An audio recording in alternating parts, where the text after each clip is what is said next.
My name is Emily. I'm 34 and married to Michael, the love of my life. We live in a cozy house I got from my parents, in a quiet suburb. Michael and I have been trying to have a baby, but it hasn't been easy. I've had miscarriages, and each one hurts a lot. Michael is a kind man who always helps his family. His mom, Mrs. Thompson, and his sister, Laura, who is divorced and has 2 kids, often rely on him. They live together, and Laura struggles to make ends meet. One morning, while I was setting the breakfast table, Mrs. Thompson came in. She pretended to care and said I was brave for handling everything, glancing at my empty womb. I forced a smile and replied, "Thank you, Mrs. Thompson. We're hopeful." Laura then walked in, acting like she owned the place, and praised Michael for supporting them. Michael quickly changed the subject to breakfast and shared news about the house. He said he put all his savings into it for our future, so he might need to cut back on expenses. Mrs. Thompson looked upset, and Laura dropped her fork, saying they depended on him. Michael replied gently but firmly that we needed to plan for our future too. After breakfast, as Michael left for work, Mrs. Thompson pulled me aside. She whispered that if I couldn't give Michael a child, he might rethink our relationship. I felt a lump in my throat but said, "Michael and I are in this together. We'll figure it out." As they drove away, I stood at the door, knowing things were about to get tough. My home, which felt like a sanctuary, was turning into a battleground. Life at home became a balancing act. Michael left early and came back late, tired and unaware of the tension. The days were long, filled with silent struggles. On Wednesdays, Laura usually dropped off her kids, treating our home like free daycare. I was making coffee when Laura came in with her kids. She told me to help them with homework while she ran errands, barely looking at me. I tried to keep my voice calm, but I wanted to say I had things to do too. She waved me off, saying I could manage. After she left, I sat with her kids, Ella and Max, trying to help with their homework, but my mind kept going back to how Laura saw me as just a helper. Later, Mrs. Thompson came over without knocking, acting like she owned the place. She sat down and said she was worried I wasn't taking good care of Michael. "A man needs his wife to support him," she added, looking me over. "I do my best, Mrs. Thompson." "Michael knows that," I replied, feeling my cheeks get warm. She sighed dramatically, showing her disappointment. "Well, I suppose you do what you can, but remember, a happy husband makes a happy home. Right now, this house doesn't feel very happy." Her words hurt, but I stayed calm. "I'll keep that in mind," I said, even though I wanted to tell her how unfair she was being. When evening came and Michael got home, the mood shifted. Mrs. Thompson became the loving mother, and Laura acted like a caring sister. They laughed and chatted with Michael, making the house seem cheerful, but I knew it was all a show. Behind closed doors, their true colors showed selfishness and indifference. I felt stuck in the middle, hoping things would improve someday. The situation at home started to wear me down. Laura's demands and Mrs. Thompson's subtle digs became part of my daily life. Talking to Michael about his family felt pointless, he just didn't see what I faced every day. One evening, after a particularly tough day, I decided to talk to Michael again. We were in the living room, the TV on but neither of us really watching. "Michael, we need to talk about your mother and Laura," I said, turning off the TV. He looked surprised. "What about them? They're here all the time and it's really getting to me. Laura drops off her kids without asking, and your mother makes me feel small." Michael sighed and ran his hand through his hair. "Emily, they're family. They're going through a tough time. We need to be there for them. But what about us? What about our life together?" I asked, feeling frustrated and sad. He was quiet for a moment, then said, "I know it's hard, but they need me. Can't you try a little harder for me? Try harder? I'm at my breaking point.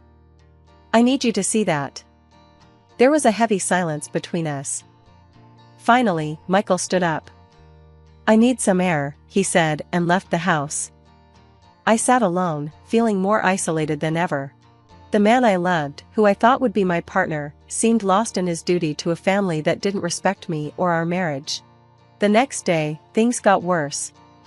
Laura came over unannounced, as usual, but this time she brought boxes of her things. "What's all this?"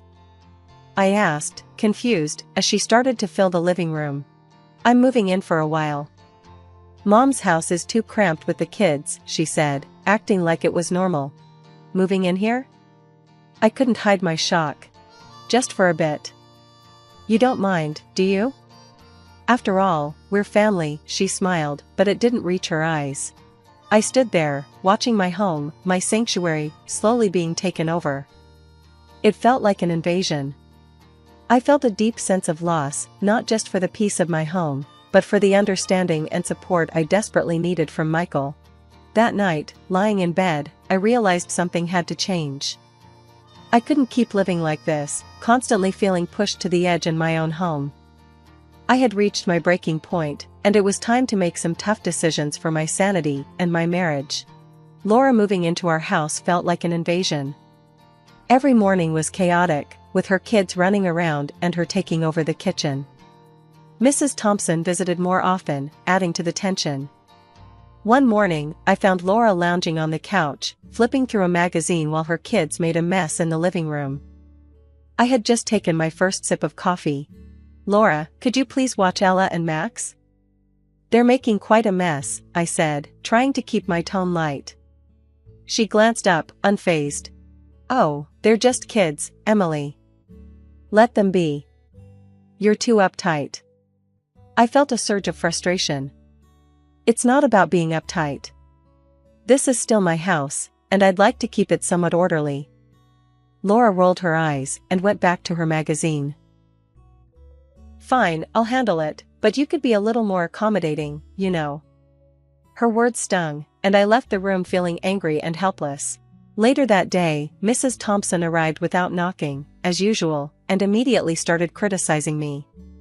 "Emily, dear, this place is a mess. What have you been doing all day?" she asked, looking around with disdain. "I've been trying to work from home, Mrs. Thompson." "It's not easy with the kids around," I replied, my patience wearing thin. She sighed and shook her head. "A good wife would manage better. You should take lessons from Laura. She knows how to handle a household." I bit my lip, holding back the retort I wanted to say. Arguing with her felt pointless. That evening, when Michael came home, the house buzzed with his mother's and sister's laughter. They transformed into a picture-perfect family in his presence. I watched from the kitchen, feeling like an outsider in my own home. When Michael came in for a drink, I couldn't hold it in any longer. "Michael, this can't go on. Your sister and your mother are taking over our home." "I feel like I'm living in a stranger's house," I said, my voice trembling with emotion. He looked surprised and then concerned. "Emily, I had no idea it was this bad." "I'm sorry. I'll talk to them." His words offered a glimmer of hope, but deep down, I wondered if anything would really change. The invasion of my space had taken its toll, and I wasn't sure how much more I could take. The house that once felt like a haven now felt like a battleground, and I was losing ground every day. Then, the day unraveled into a nightmare. Laura and Mrs. Thompson burst in, their faces twisted with a glee that sent chills down my spine. "Emily, pack your things. You need to leave now," Laura announced, barely able to contain her excitement. Stunned, I stammered, "What? Why should I leave my own house?" Mrs. Thompson smiled in a way that made my blood run cold. "Oh dear, didn't you hear? A policeman just called. Michael was hit by a car near his work. He's dead. And now, everything here is ours." My world stopped. "Dead? Michael can't be." I couldn't finish the sentence, my words dissolving into a sob. "That's right, and since you have no children, this house reverts to his family, us. So you need to leave," Laura added, her eyes scanning the room as if calculating its worth. I felt numb, my heart aching in a way I couldn't describe. "But this house is mine. I inherited it," Mrs. Thompson snorted. "That doesn't matter now. Michael's gone, and we're his family. We'll be taking over." They started walking around the house, looking at everything and discussing how much they could sell it for. Their callousness in the face of my tragedy felt surreal, like a twisted play. "But the police called you?" I whispered, clinging to the hope that this was all a mistake. "Yes, dear. They identified him by his broken cell phone," Mrs. Thompson said casually, examining a vase as if deciding its fate. I sank into a chair, my mind racing to grasp the reality of Michael's death and the vultures circling around me. The home we had shared, filled with love and dreams, had turned into a cold battleground. As they continued their morbid appraisal, something inside me broke. I was supposed to be mourning my husband, not defending my home against these scavengers. But a small, defiant part of me began to rise. Michael wouldn't have wanted this. He wouldn't want me cast out by his own family, especially not from a home that was rightfully mine. I knew I had to fight for him, for myself, and for the life we had built together. As Laura and Mrs. Thompson continued their grim assessment, a sudden noise at the door made us all freeze. The door opened, and to my disbelief, Michael walked in, alive and unharmed. "Michael!" I cried, rushing to him. "What's going on here?" he asked, his eyes moving from my tear-streaked face to the shocked faces of his mother and sister. "Michael, they told me you were dead." I sobbed, clinging to him. Mrs. Thompson recovered first. "The police called. They said someone was hit by a car, and they found your broken phone." Michael's expression hardened. "My phone was stolen near my office this morning. I reported it but didn't expect this." Laura stammered, We just assumed." "You assumed I was dead and decided to throw my wife out of her own house?" Michael's voice was cold, a tone I had never heard from him before. Mrs. Thompson tried to interject, but Michael cut her off. "Stop playing the victim. I heard everything. I can't believe you would stoop this low." I stood there, still in shock, but a wave of relief washed over me.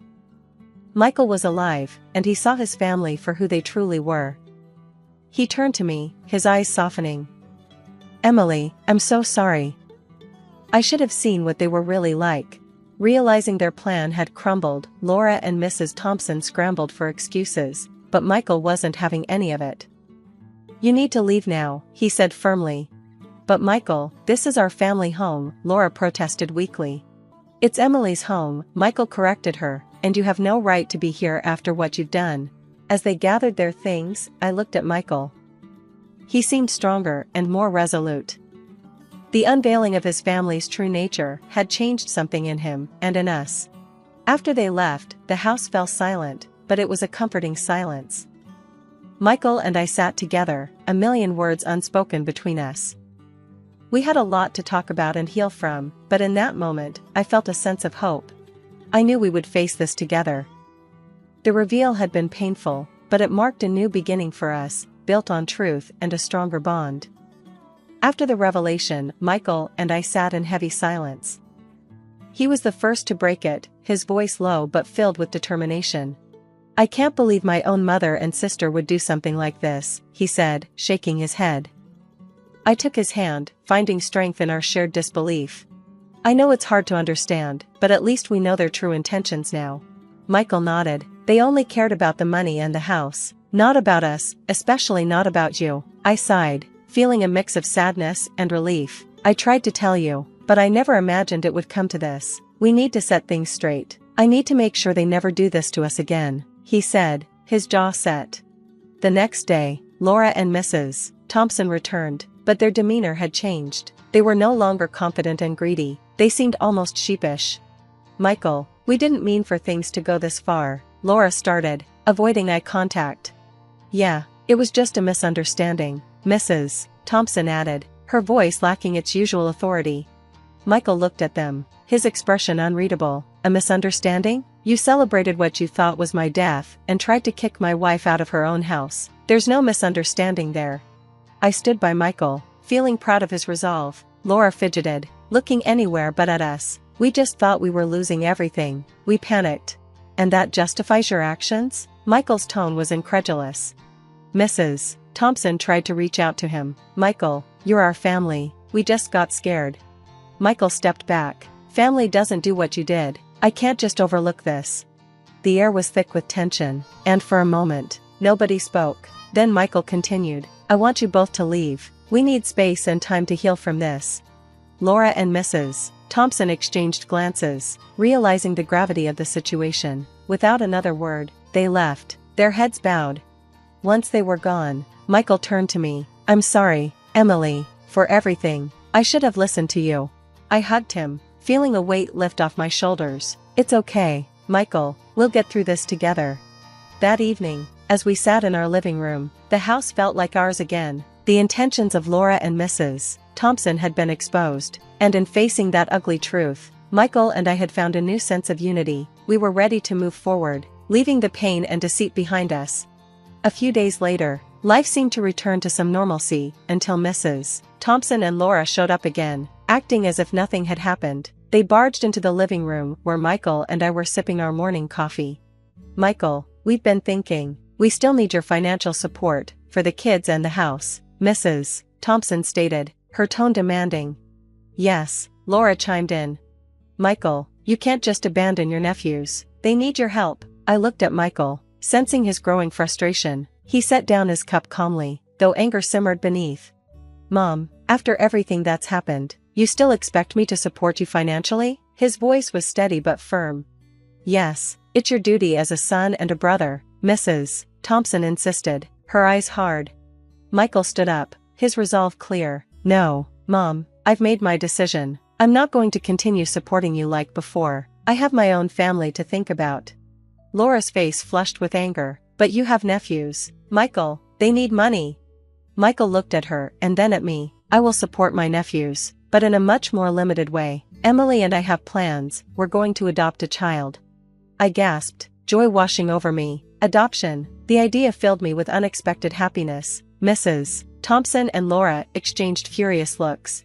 You're choosing strangers over your own blood, Laura spat. It's not about that, Laura, it's about building the family I choose, Michael replied, his gaze unwavering. With no more words, Mrs. Thompson and Laura stormed out, leaving tension in the air.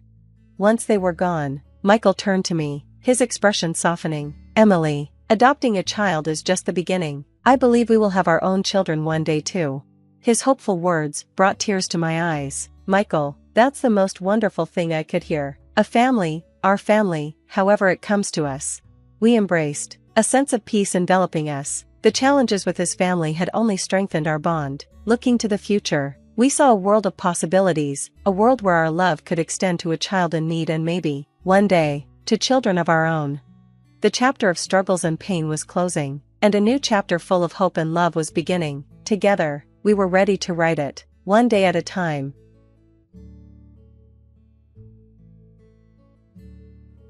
I immediately put a temporary closed sign on the store and headed to the apartment where my son and his wife live. The room was pitch dark and I couldn't see well. It felt cool inside and it seemed like the heating was off. I called out the names of my 2 grandchildren as I entered the room. Candy, Freddie. Grandma's here. As I moved further in, 2 small figures moved in the unlit living room. When I turned on the light, there was Candy, looking thin and cold. Beside her, her brother Freddie was shivering as he ate a banana from Candy's hand. 4 frightened eyes stared at me. Candy, Freddie! I couldn't help it and hugged them both. Candy and Freddie clung to me tightly and started crying loudly. Their little hands gripped my body tightly. How scared and alone they must have felt.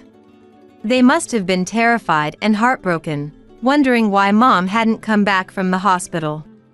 Thinking about their feelings made my heart ache. Their dad wasn't here. When I called him to find out where he was, he laughed it off and said, "We're on a family trip. We'll be back tomorrow." "Is that so? Make sure you're safe." I said so before hanging up. He was in for a shock when he returned home. I'm Brianna. I run a small restaurant, and today, like every other day, lunchtime was hectic. This place, tomorrow, was inherited from my parents-in-law. Welcome. I'll get a table ready for you in just a moment. It's hard to keep up alone. Gerard, a regular, told me not to worry as I scrambled around. Take your time, no need to rush. His words provided a small comfort. Some customers have been coming since my parents-in-law's time, while others are new, coming because they live or work nearby. I love this busy time when customers enjoy our food. When someone says the food is delicious, I do a little victory pose in my heart. I used to run this place with my husband. People always feel down when they're hungry. That's why we cook to cheer them up. That was his motto. We used to enjoy brainstorming the menu, counting the till, and rearranging the seating. When our son Ethan was born, we continued like this until he reached high school. But when Ethan was in his second year of high school, my husband passed away in an accident. It was a tough time, and I even thought about closing down. Ethan was preparing for university exams and couldn't help with the shop. I didn't think I could manage on my own. Then, one of our regulars said, "We'll wait for you," on the street with a warm smile. Seeing that smile, I decided to try running it by myself once again. It'll be all right, we can make it work. I downsized to a manageable size on my own, consulting friends and my still living parents-in-law. 3 months after my husband's death, tomorrow had its restart. Ethan passed his university entrance exams and was accepted into his first choice school. I want to live on my own since it's far from home. Sure, that's fine. Let's go house hunting soon. I tried to accommodate Ethan's requests as much as possible. Because both my husband and I were always busy with the shop, we hardly had time for Ethan. The shop was flourishing, and we couldn't neglect it. After closing, my husband would stay for preparations. And I would come home to cook dinner and wait for him, entertaining Ethan. "Dad, are you working again today?" I remember Ethan asking that every night when he was little. With a look of loneliness. I wish we could have had more family dinners, but those were rare. I feel guilty for making Ethan feel lonely all this time. I want you to learn what you want, find what you love, and pursue it with all your heart. That's what I told Ethan on the eve of his university entrance exams and his moving out. Ethan just nodded silently, looking down. He said no more. Even after he started living on his own, I kept running the small shop by myself. We had enough savings for his university tuition, so we didn't need to use any scholarships. The 4 years he spent as a college student flew by in the blink of an eye. During that time, I continued to run the shop alone. After graduating, Ethan found a job and started working. Imagining Ethan leaving for work in a suit and tie made me smile quietly to myself, thinking about how much that little boy had grown. He even had a girlfriend he was serious about, planning to marry. I was so surprised when I met her that I almost couldn't believe my eyes. Ethan's girlfriend, Drew, was as beautiful as a magazine model. "Nice to meet you, I'm Drew. I'm dating Ethan." Her voice was so lovely and her manner of speaking so polite that I was overwhelmed. I thought she must be from a very wealthy family. "Not at all, we're just a normal family." She laughed, gracefully. I wondered what kind of charm Ethan had to attract such a wonderful person. They were already living together, or rather, Ethan had moved into Drew's place. I had no choice, my room was too noisy next to me. No choice, Ethan. It's fine. I was renting a slightly larger room anyway, so it worked out well. Drew said this cheerfully, as if to offer a lifeline. Her polite speech, graceful gestures, and bright smile. I liked her immediately and couldn't help but say, "Ethan may be like this, but please, take good care of him." Thus, they happily married, and 3 years later, they had 2 children. The firstborn was a girl named Candy. The second was a boy named Freddie. I've become a grandma, haven't I? I mused, speaking to my husband's photo. Even after the children were born, Drew made time to visit the shop. Hello, Brianna. Oh, welcome. Drew, what about your work? After the children were born, I switched to a job I could do from home. Oh, what a time we live in. I marveled, alternating my gaze between young Candy and Freddie. These little ones would also grow up and become independent like Ethan. Thinking about it made children seem all the more mystical, and I found myself staring at them longer. As the seasons came full circle, my 2 grandchildren grew. My face gathered more wrinkles, and before long, Candy was in elementary school. Candy, how old are you now? I asked her one day when she came to visit the shop. I'm 6 now, and I'll be 7 on my next birthday. Her response was so mature, it didn't seem like she was in elementary school. She must take after her mom. According to Drew, she takes good care of her younger brother, which is a big help. They don't fight and get along very well, she said, proudly talking about them. Everything seemed to be going well, and it felt like all was leading to a bright future, but that wasn't entirely the case.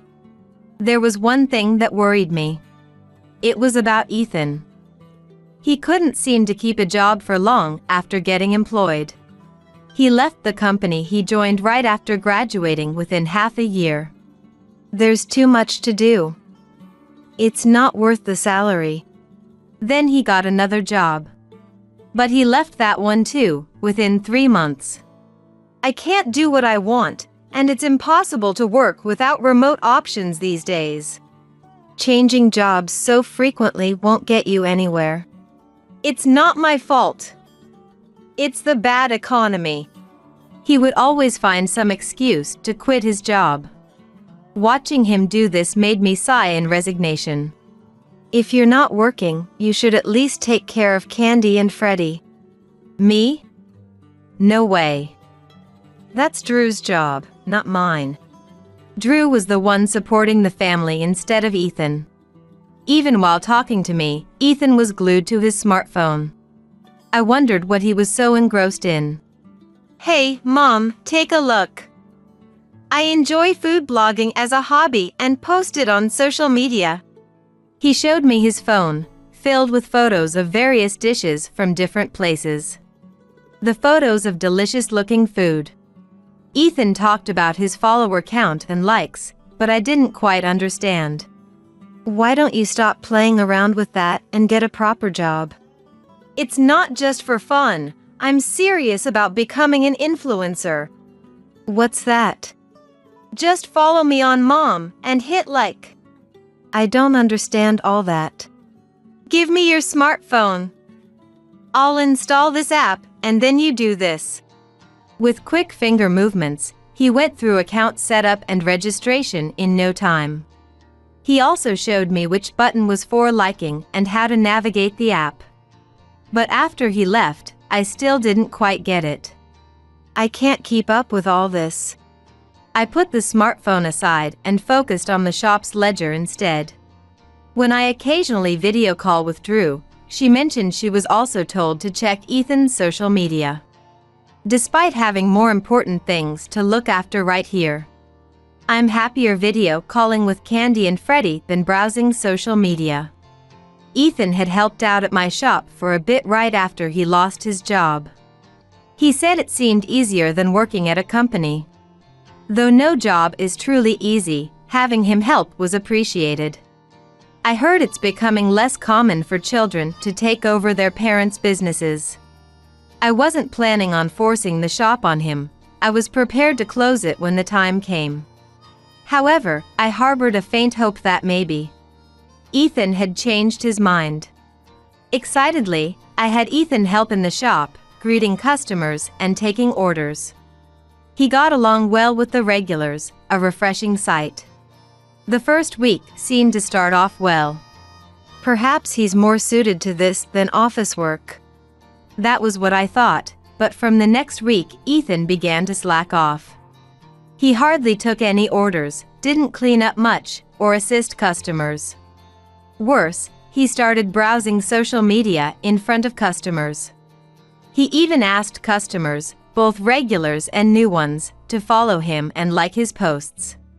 The next day, Ethan didn't show up at the time he was supposed to work. "Ethan, where are you? Are you off today?" I quit that job. It was harder than I thought. After that, he wouldn't answer my calls, and I was back to running the shop alone. Ethan stopped coming to the shop altogether after less than 10 days. Since then, Ethan focused more on social media than anything else. Meanwhile, Drew recently started working multiple jobs and cutting back on sleep. I worry she might collapse from overwork. But Ethan shows no concern and continues his food blogging and social media posts. During a rare video call, Drew let slip her true feelings.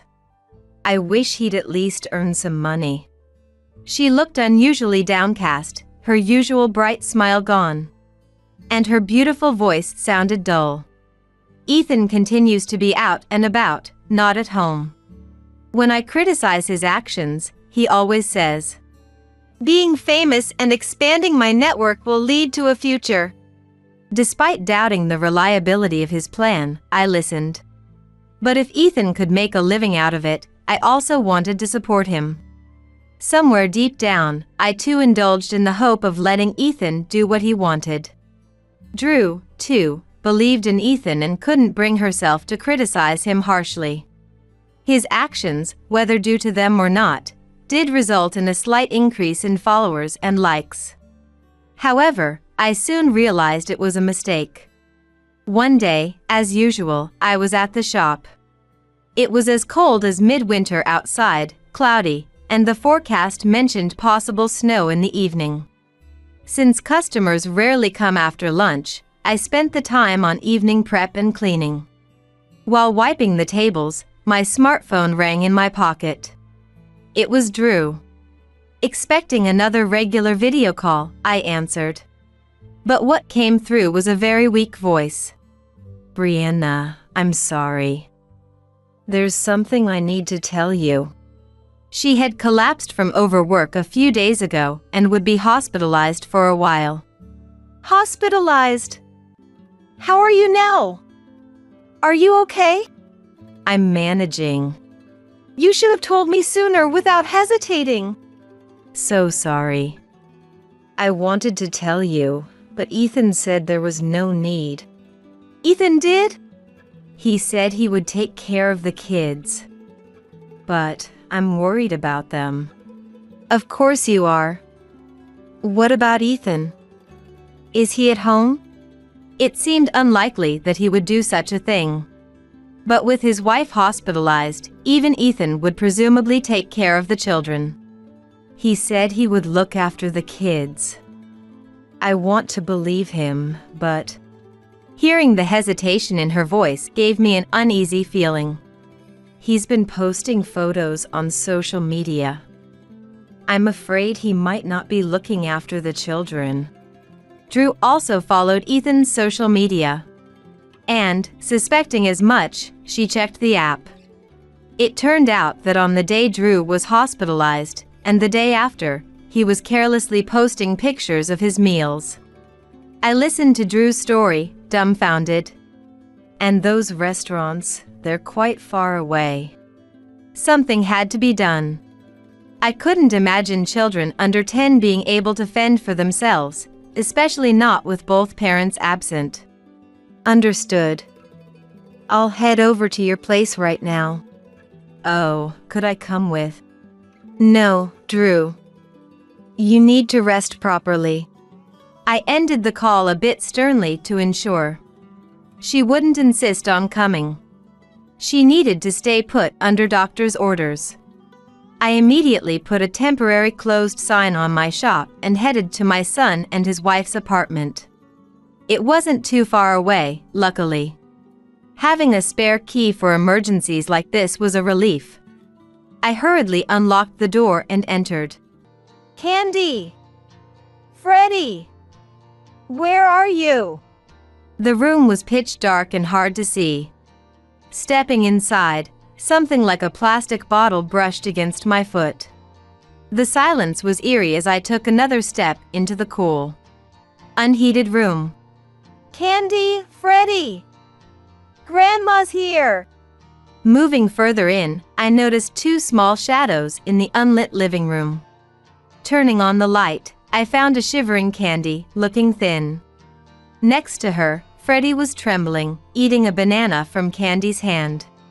4 frightened eyes stared back at me. Candy, Freddie! I couldn't help but hug them. Grandma! Candy and Freddie clung to me, crying loudly. Their small hands gripped me tightly. How scared and alone they must have felt. They were terrified and heartbroken, wondering why Mom hadn't returned from the hospital. Thinking about their feelings, my heart ached. I'm sorry I didn't notice sooner. Everything's okay now. I turned on the heating and, until the room warmed up, dressed them in extra jackets. I boiled water in the kitchen and made hot chocolate. Candy and Freddie happily drank their hot chocolate, seeming to relish it. Ethan was nowhere to be seen. In fact, I hadn't even seen anything that looked like his shoes. Hoping it was a misunderstanding, I called Ethan. He answered immediately. Mom? What's up? He replied nonchalantly. What are you doing? I'm trying out this limited time menu right now. It's definitely worth a look. Where are you now? On a family hot spring trip. I'm coming back tomorrow. In the background, I could hear the bustling noise of a tourist spot. Clearly, he was there alone, not with his family. He seemed utterly unconcerned about Drew or Candy and Freddie. I realized I had to protect them. Trying to stay calm, I said, Is that so? Stay safe. Huh? Oh, yeah, about souvenirs. Before Ethan could finish, I hung up. He had kept Drew's hospitalization a secret. And just for some limited time food, he left his children alone. According to Candy, Ethan lied about going to work. I knew it. Mom worked too much and collapsed, right? Even at a young age, she understood why her mom had collapsed. Knowing the word overwork, she understood that her mom had been working too much. Why can't Ethan understand what even a child can? Mom looked really sick. So, I fed Freddie what was in the fridge. And you, Candy? Did you eat anything? No, I waited. She shook her head. Her cheeks were hollow, and for an elementary schooler, she was too thin.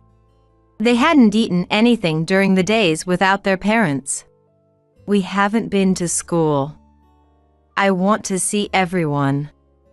But I thought we had to wait for Dad. Tears welled up in Candy's eyes again. You are one tough little girl, Candy. I decided to stay at the apartment that day. I wanted to cook something for the kids, but the fridge was empty. Certainly, you can't make omelette rice with just ketchup. It can't be helped. Let's eat out. What do you two want to eat? Their hunger unleashed a torrent of requests, unable to settle on just one. Eventually, we went to a restaurant where they enjoyed pasta, mac and cheese, and cake. Seeing their full smiles reassured me. People always lose their spirits when hungry. I remembered my husband's words. Returning home full, the two quickly fell asleep. Watching their peaceful faces, I thought about Ethan. The next day came, and Ethan still hadn't returned. I checked his social media while talking with Candy. It's amazing how much information can be shared, but it also meant Ethan's actions were transparent. Today, he was at another restaurant, this time eating pizza. Ethan, just you wait. I took the kids to visit Drew in the hospital. It seemed we arrived just as she was being discharged. At the entrance, Drew and the kids joyfully reunited. But why are you here? What Ethan is doing is inexcusable. You all need to come home. But we can't impose on you. The one imposing is Ethan. I'm so sorry for what he's done. I whispered a plan to Drew. She was surprised at first, but then resolved to act. Eventually, Ethan returned home a week later than he said, only to find an empty house. What? What's this?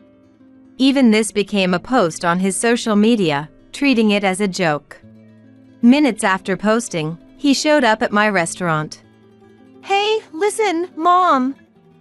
Drew and the kids. He started off incredulously, as if he couldn't believe it. Nobody's home, and everything's gone. And? It was lunchtime, and the restaurant was full of regulars. Eager for sympathy, Ethan began to loudly share his story. I was doing it all for my family. Working hard on social media, and my wife and kids run away. Oh, that's tough. While I listened disinterestedly, the regulars reacted differently. Chairs scraped as they slowly converged on Ethan. Terrible, right? Right, everyone? Ethan, clueless of the sentiment against him, tried to rally support. You're on social media, right? Yeah. A fan? Thanks for following. Don't joke. You practically forced us to follow you. Huh? The others nodded in agreement. Getting notifications was annoying. Then we see you disrespecting food. Did I do that? Playing with free toppings, saying dishes are bad after one bite. But that was just a joke. And you neglect your own wife and kids to play around. Like I said, I was becoming an influencer to earn money. What influencer? Gerard, a regular, was red with anger as he scolded Ethan. Other regulars joined in, criticizing him, and the restaurant erupted in disapproval. Actually, I had filled in the regulars about Ethan's behavior just before he arrived. After being discharged, Drew immediately terminated the apartment lease.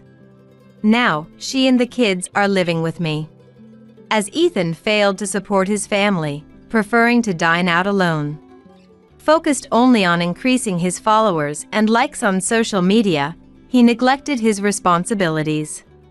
Upon hearing everything, the regulars, already familiar with Ethan's conduct online, were furious. One said, I'll give him a piece of my mind. Gathering others for support. I'll give him a piece of my mind. Gathering others for support.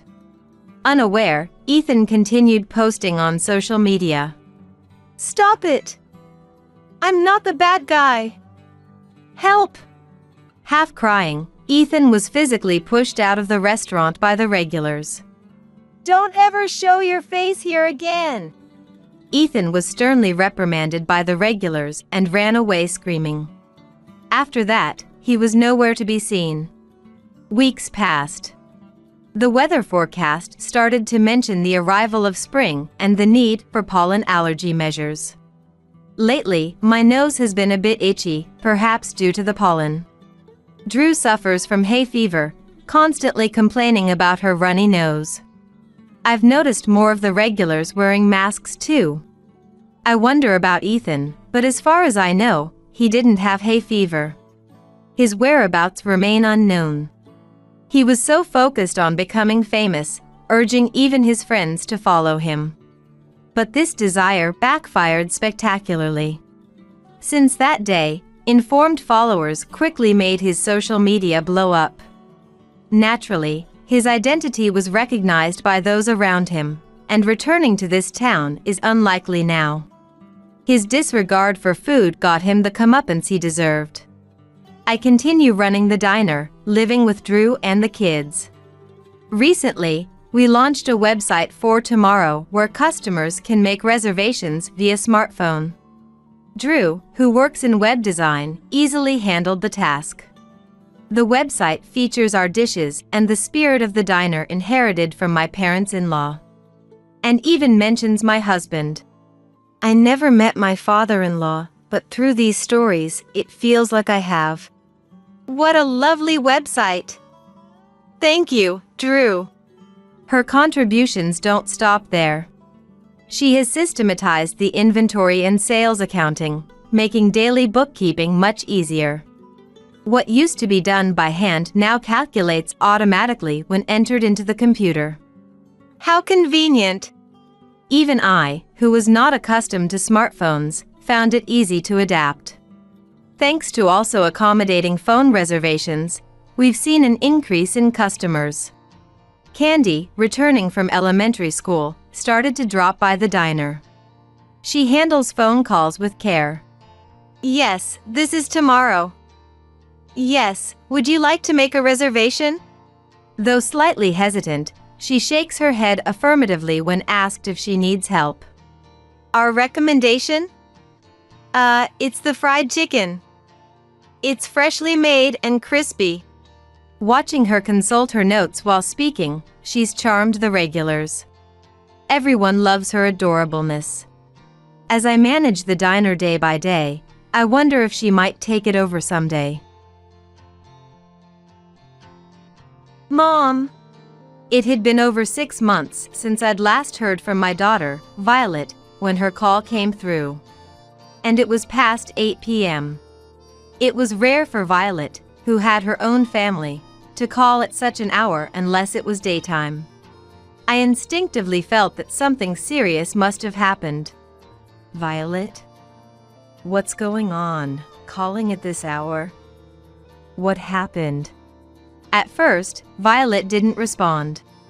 All I could hear from the other end of the phone was a quiet voice, as if air was leaking out. Mom! With a thin voice, as if squeezing it out, Violet finally spoke. Violet. What's wrong? Are you really okay? Mom, help me! Realizing it was an emergency, I hit the speaker button on the phone. Immediately, my husband Matthew rushed to my side, listening intently. Violet, pull yourself together. What happened? It hurts. I haven't eaten anything. I might not make it. Haven't eaten anything? What do you mean? I haven't been given anything to eat by Florence and the others. The image of Violet crawling on the floor, desperately reaching out to me for help, flashed through my mind. That's too dangerous for you, Matthew yelled, grabbing the car keys and heading to the door. I'm coming to get you right now, I shouted through the phone, hurrying after Matthew. My name is Sierra Smith. I'm 70 years old. Currently, Matthew and I run a steakhouse together. Matthew, having trained in famous restaurants when he was younger, is well regarded for his skills. Matthew and I met through a relative's introduction, and he opened his own restaurant when we got married. Not only is Matthew skilled in his craft, but his adept conversation skills and unpretentious personality have won over many regular customers. It's been nearly 30 years since I started helping out at the shop, but lately, I've begun to feel my body's decline. Perhaps due to age, I've started to feel pain in my back with just a little movement. Matthew has suggested hiring part-time help, but while grateful for his concern, I worry about labor costs and choose to work while I still can. Sometimes, Matthew jokes, it would have been nice to have her around at times like this, referring to our only daughter, Violet. Since she's already independent and has her own family, we can't ask her to come back home and help with the shop. Violet currently lives with her husband Albert, their son Kendrick, and her mother-in-law Florence in the next town over, about an hour's drive from our home. Recently, her sister-in-law Aurora joined them. I don't know the details, but I heard Aurora returned home after her divorce. I had hoped that Violet would help out at our shop after graduating from college, but Violet left home, saying she wanted to see more of the world. After that, she landed a job at a major department store, working in the ladies' clothing section. Though new to the workforce, Violet quickly won over customers with her charm and inherent cheerfulness. It was there she met her future husband, Albert Adams, who worked in the external sales department, dealing primarily with affluent clients purchasing luxury goods, and was considered a star in one of the company's most prestigious divisions. When Violet first introduced me to Albert, I felt a twinge of unease. Are you sure it's okay to marry such a perfect man? Indeed, Albert, with his handsome features and skillful conversation that appealed to women, had won over many customers, some of whom visited the store specifically to see him. Yet, Violet seemed unworried. "It's okay, Mom. Don't worry. I trust him." Subsequently, Violet married Albert, and upon doing so, left the department store to devote herself to supporting Albert as a housewife. The following year, the joy of having a grandson, Kendrick, allowed me to breathe a sigh of relief. It seems, despite everything, those two are doing well. For a while, the family of 3 lived in an apartment, but 5 years ago, following the death of the father-in-law, they moved to the elderly mother-in-law's house, thinking she would feel lonely by herself. Occasionally, Violet would call home, but she started to lament that Albert was often not around. "Albert stayed over at a colleague's apartment again last night because work was late. It's been happening a lot recently. Even on weekends, he's away for golfing with his college." Still, Violet laughed it off over the phone, suggesting it might just be the fate of a working adult. One day, I decided to call Violet after a long time. "Kendrick's birthday is coming up, right? Do you have any plans for the day?" "So far, we don't have anything planned for the daytime." "What's up?" "Perfect. Our shop is closed that day, so how about the 3 of us go out somewhere? An amusement park or aquarium, somewhere that would make him happy." "That sounds nice."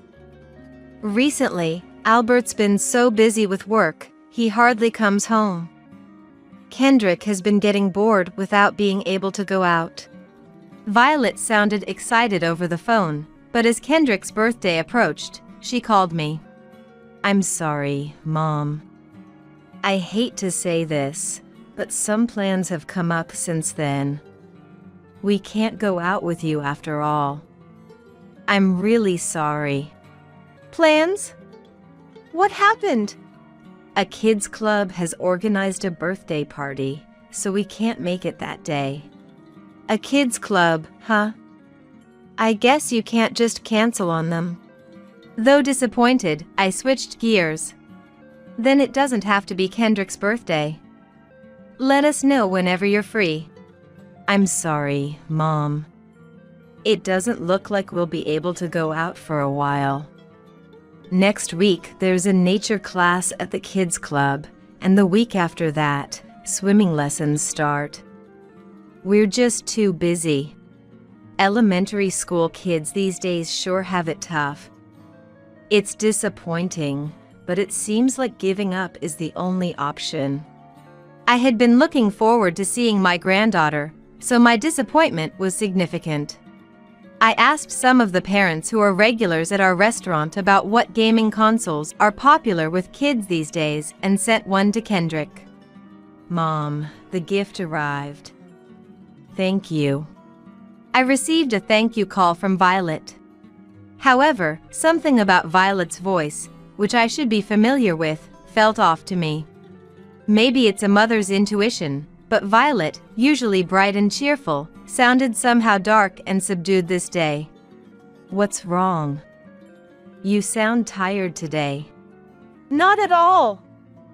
I'm as energetic as ever." "Is that so?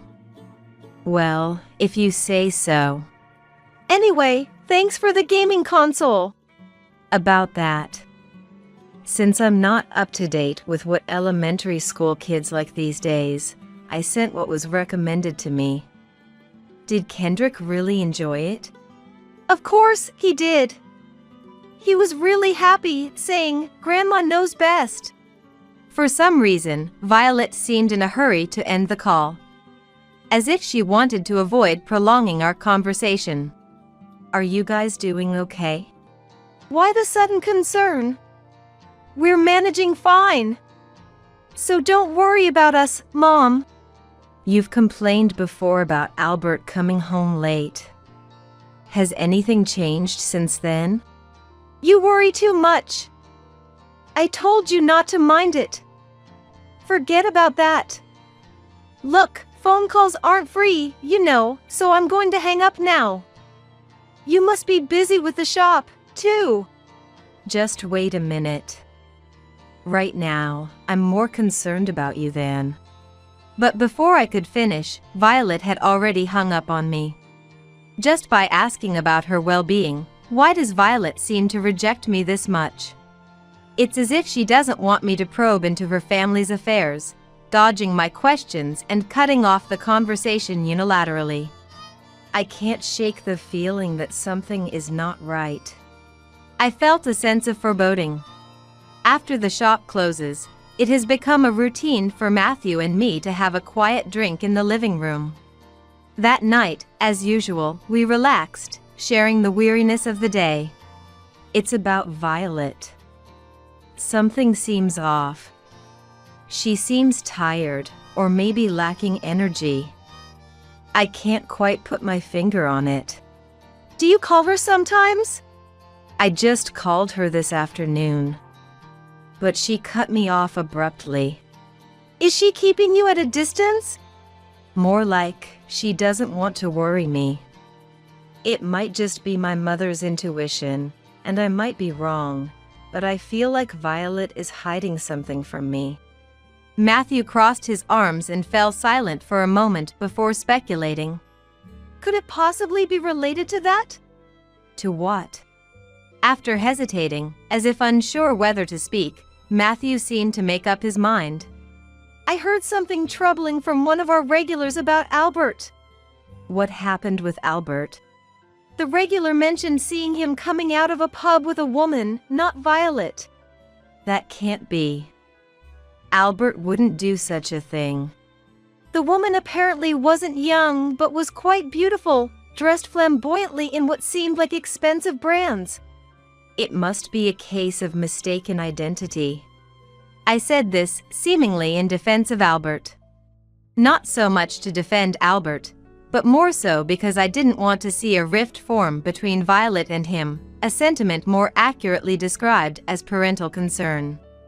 Of course, the regular couldn't be sure it was Albert, just someone who looked somewhat like him. I didn't want to believe this witness account at face value. Yet, I've heard that Albert has been coming home late and going out more on weekends lately. Could it be that he is seeing another woman behind Violet's back, unknown to us? Without any concrete information, my thoughts inevitably drift towards the worst. I'm worried about Violet. She never complains or shows weakness. If she knows about this and is suffering in silence. Don't think too negatively. I'll see what I can do. For starters, we know a lawyer among our regulars. I'm thinking of consulting him. Since then, concern for Violet has preoccupied me daily, to the point of accidentally dropping and breaking dishes. What's wrong? You seem tired yourself. I paused my work to call Violet multiple times, but she rarely answered. When she did, her updates were surprisingly brief, simply saying, "I'm fine." But whenever I tried to delve deeper into family matters, she'd laugh it off and hang up quickly. Each time I heard Violet's voice over the phone, it sounded weaker, as if it might fade away at any moment. Recalling Violet's charming, beloved smile before her marriage, I felt increasingly overwhelmed by my growing anxieties, leading to tears. Then, about half a year later, I received a sudden call from Violet, who had not contacted us for some time. And it was past 8 p.m.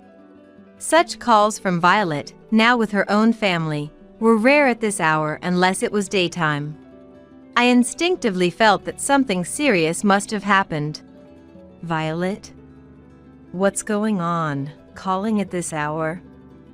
What happened? Violet didn't respond. All I could hear from the other end of the phone was a quiet voice, as if air was leaking out. Despite holding the receiver, I was certain it was Violet. Is there anyone around you? Are you alone there? The lack of noisy chatter in the background led me to this conclusion. Mom! With a feeble voice, as if squeezing it out, Violet finally spoke. Violet. What's wrong? Are you really okay? Mom, help me! Sensing an emergency, I pressed the speakerphone button. Matthew quickly came to my side, listening intently. Violet, pull yourself together. Tell Mom what happened. It hurts. I haven't eaten anything. I might not make it. Haven't eaten anything? What do you mean? I haven't been given anything to eat by Florence and the others. The image of Violet crawling on the floor, desperately reaching out for my help, flashed through my mind. Violet is in danger, Matthew yelled, grabbing the car keys and heading towards the entrance. I'm coming to get you right now. I shouted through the phone, quickly following Matthew. During the drive, we were silent the entire time. Matthew kept his mouth shut, gripping the steering wheel, his brows furrowed, veins standing out on his forehead. There was an indescribable anxiety and anger at the possibility that our precious Violet was being subjected to injustice. If I looked in the mirror, I'm sure I would see the same expression on my face as on Matthew's. Holding back the tears, I closed my eyes and saw Violet's innocent, youthful smile.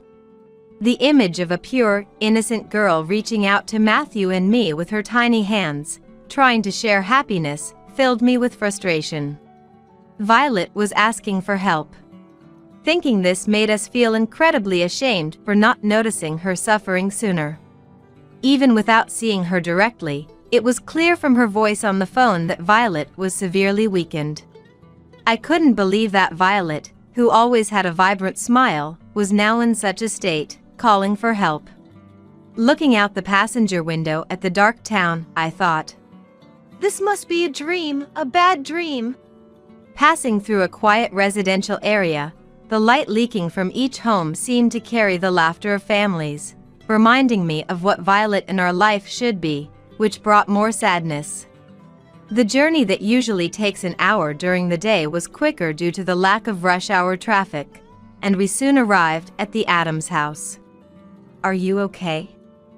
If you want, I can go in alone. Matthew spoke kindly, showing concern for me, but this was a problem for our family to face. Preparing for whatever reality awaited us, I resolved. We will definitely save Violet with our own hands. When I rang the doorbell, a carefree voice responded after a pause. Hello? Who is it at this hour? Contrary to the urgent call from Violet, Albert's relaxed and peaceful voice left us puzzled. It's Smith, Violet's mother. Upon hearing my name, Albert fell silent, possibly on guard, then slowly asked, Is there something wrong? He then cracked the door open slightly, peering out at us standing outside. I'm sorry for bothering you late at night, Albert. It's urgent, and we need to talk. Matthew wedged his foot into the slight opening of the door and forcefully pushed it open. What are you doing, Matthew? We're coming in. We barged in with a determined attitude, not taking no for an answer. Standing in front of a dimly lit, narrow room at the end of the hallway. Is Violet in here? There's no explaining why we thought Violet was in this room, but we instinctively knew she was here, calling out to us for help. This is outrageous. Even if you are Violet's parents, I'll call the police. Good. That way, the police can witness this too. Without hesitation, Matthew forcefully slid open the room's door. There, Violet was curled up on the floor, resembling a worn and discarded mop. It took a few seconds for my brain to recognize that it was indeed Violet, so emaciated and altered was her appearance. Violet! Oh, what has happened to you? We rushed to Violet, lifting her weakened body in our arms. Mom, help me! I'm in pain. I can't take it anymore.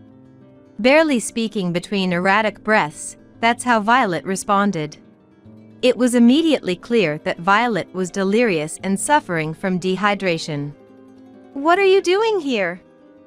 Leave immediately.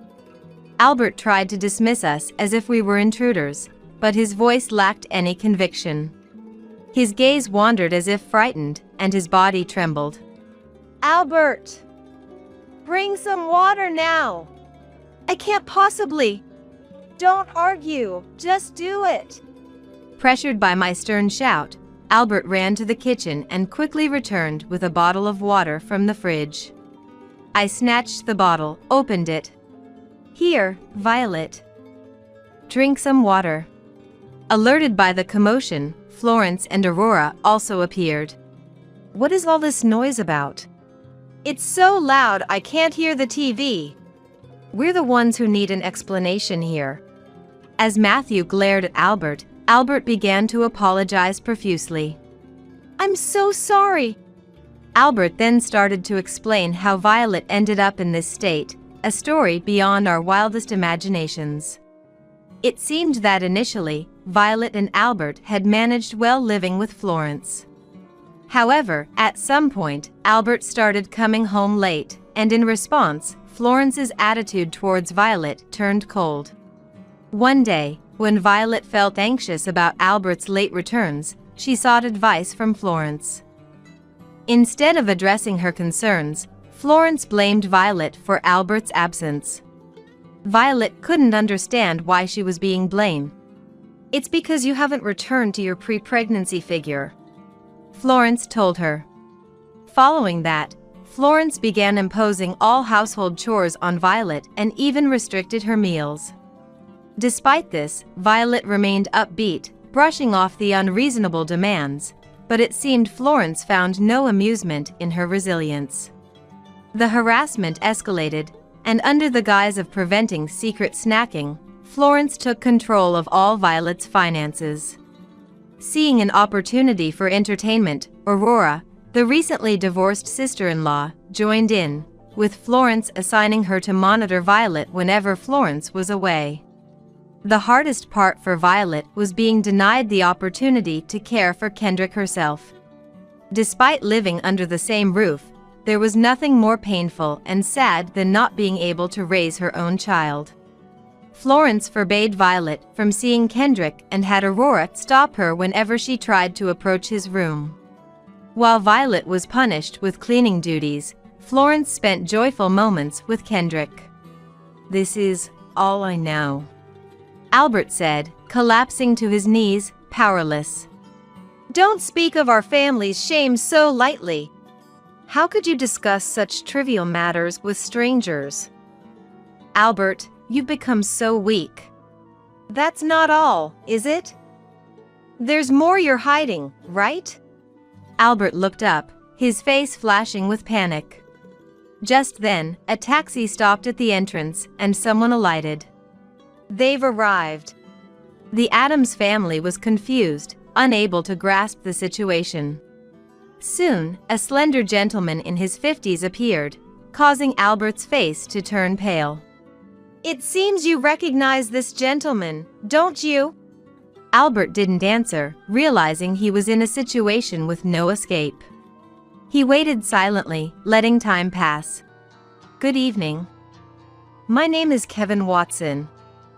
I believe this is the first time I've had the pleasure of meeting the Addams family in person.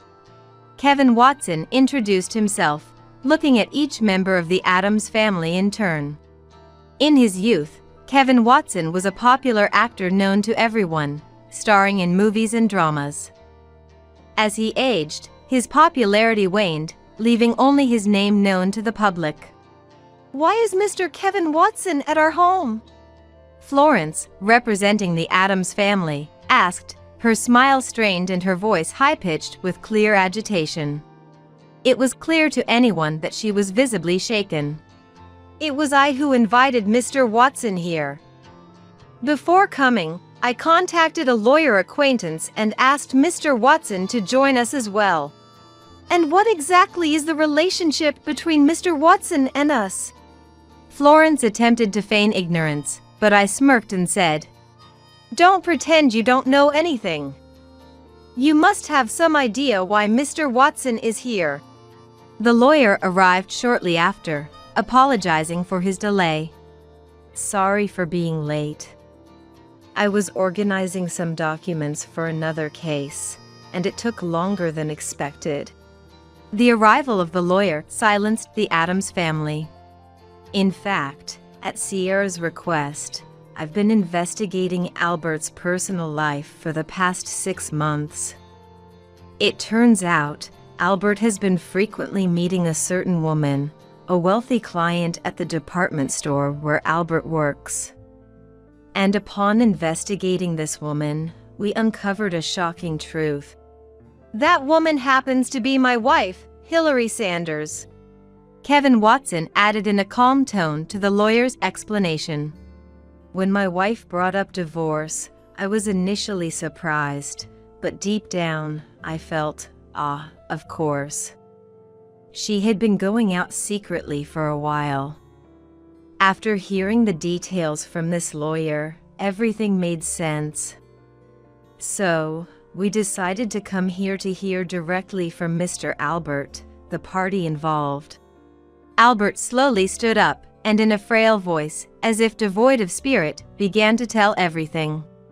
My relationship with Hillary started, as mentioned earlier, through her being a major client at the department store and me being the attendant. Over the years of working visits to her home, we developed a relationship. Initially, it was just a fling for me, but then it was revealed Hillary was pregnant, and we realized we couldn't turn back. We discussed leaving our partners to remarry. I'm truly sorry. At Kevin Watson's feet, filled with indignation, Albert collapsed powerlessly. When I was a celebrated actor, adored by the public, Hillary would always greet me with her brightest smile. But now that my work has dwindled, meeting a handsome man like you must have been irresistible for her. She's the type who must have everything she likes, Kevin Watson said with a weary smile. Albert, who wanted a divorce from Violet, was in a bind because filing for divorce while having an affair would lead to a hefty compensation claim against him. So, he turned to Florence for help. Initially, Florence resisted the idea of divorce due to how it would look but changed her tune completely upon learning the other woman was wealthy. Thinking there would be no need to pay compensation if Violet, the daughter-in-law, initiated the divorce, Florence began to torment her relentlessly, hoping to drive her out of the house. I believed you, but you... Violet, staggering yet standing firm on her feet, expressed her frustration loudly, tears streaming down her face. I believed that if I lost weight, Albert would return to me. That's why I endured all the unreasonable demands from Florence and Aurora. To think it was all a scheme to drive me out. It's okay. You've done nothing wrong. You don't have to push yourself anymore. I embraced Violet tightly. I did want to divorce Violet, that's true. But I never imagined Mom and Aurora could be this cruel to her. I'm utterly disillusioned. Wait just a minute. I was only trying to help you by getting Violet out of this house. It's your fault for having an affair in the first place. That's right. Albert, you've been silently condoning what we've been doing. Don't act like you were oblivious to it all now. As the three of them argued, I was speechless, but Violet, trembling with anger, shouted, Enough! If you so desperately wanted me out of here, I'll leave on my own. Oh, that would be a relief. You're mistaken to be pleased, Florence. I will never forgive you. Once we're divorced, I will indeed demand a substantial amount in compensation, just so you know." With that, Violet called out with a voice that echoed through the house. "Kendrick, where are you? Come here, we're going to live with Mom and Grandpa and Grandma from now on." "Okay, coming." Kendrick cheerfully ran down the stairs and hugged Violet. Subsequently, Albert, exposed for his affair with a client, was dismissed from his company for severely damaging the corporate image. Following her declaration, Violet filed for divorce and sued Albert for a significant amount in compensation. After losing his job and being ordered to pay compensation for the divorce, Albert, following a major argument with Florence and Aurora, was forced to reluctantly sell the house. Violet's anger did not subside with this. She also demanded substantial compensation from Florence and Aurora for the mental and physical distress they caused her. Despite the harassment from Florence and Aurora, Violet had meticulously documented the daily events in a notebook, which proved advantageous in court. Returning to her parents' home, Violet gradually healed both mentally and physically, reverting to her cheerful self. There were ongoing issues with the Addams family, but with the help of a skilled lawyer, everything was resolved. I heard through the grapevine that Albert and Hillary had a child. After losing his job and the house, Albert, supported by Hillary's wealth but devoid of the will to work, grew increasingly unkempt. Moreover, with the elderly Florence and the nagging Aurora joining them, Hillary, raised in luxury, could not stand it and eventually left with the child. What became of the Addams family after Hillary left is neither within my knowledge nor my interest. "Well, I've slacked off enough. Time to get to work." With renewed determination, Violet started helping out at the store, taking over for me as I struggled with back pain. Having worked in customer service at a major department store, Violet's reputation quickly made our shop a local sensation, drawing long lines of customers.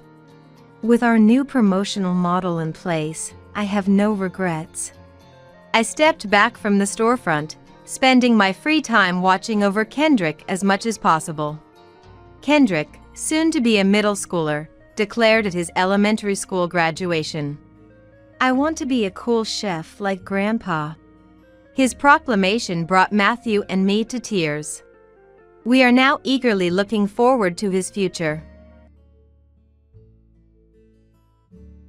Finally, the nuisance is gone. From today, we're living with my parents at my house. Matthew's words hung in the air as I stood dumbfounded in front of our demolished family home, right after my parents had passed away. "What are you talking about? Have you lost your mind too? Hurry up and bring the inheritance over to my place." I couldn't help but burst into laughter at his words. "I see. So that's what this was about." "What? Why are you laughing? You guys don't know?" "Know what?" As I laughed, Matthew and the in-laws looked at me quizzically. It was then that I decided to tell them the truth. My name is Madison. I was born the eldest daughter in a family of ordinary full-time working parents. I have one older brother. A perfectly normal family. At 29, I married my husband Matthew, and we had 2 children. Juggling work and child-rearing, before I knew it, I was already 55. Our son, Kenneth, and our daughter, Amelia, had grown up and become respectable members of society. They were both living on their own, struggling with their new careers. Now it was time for Matthew and me to enjoy some peace. It was a plain life, but a happy one. I had always thought we would continue to age together like this. But then, one winter day, everything changed. Dad was in a traffic accident and passed away suddenly. He was only 72 at the time. Our family was engulfed in sorrow, especially since Dad had been so healthy. Mom was particularly devastated, hardly able to eat. "Mom, I know you're sad, but you have to eat." I kept telling Mom this over and over. "I know, but I just don't have an appetite. It feels like there's a lump in my chest." My brother and I thought Mom was just going through a rough emotional patch, so we watched her for a while. But then, Mom's weight started to drop rapidly in just half a month. Worried, I decided to take her to the hospital. What? Cancer? I was stunned when the doctor diagnosed Mom with cancer. It was advanced and inoperable, and she only had about a year left. I hadn't been able to do enough for my parents yet. Just when I thought we had only lost Dad, now Mom was going through this. I was even more devastated than when Dad passed away. But there was no time to stay sad forever. My brother lived far away and couldn't be relied upon. So, it was up to me to help Mom. I immediately told Matthew that I wanted to live with Mom. I couldn't leave Mom alone, both emotionally and physically, in her illness. But Matthew's reaction was not what I expected. What? We just finished the funeral, and now I have to deal with your parents again? Matthew said this with a sigh, sounding annoyed. You don't have to say it like that.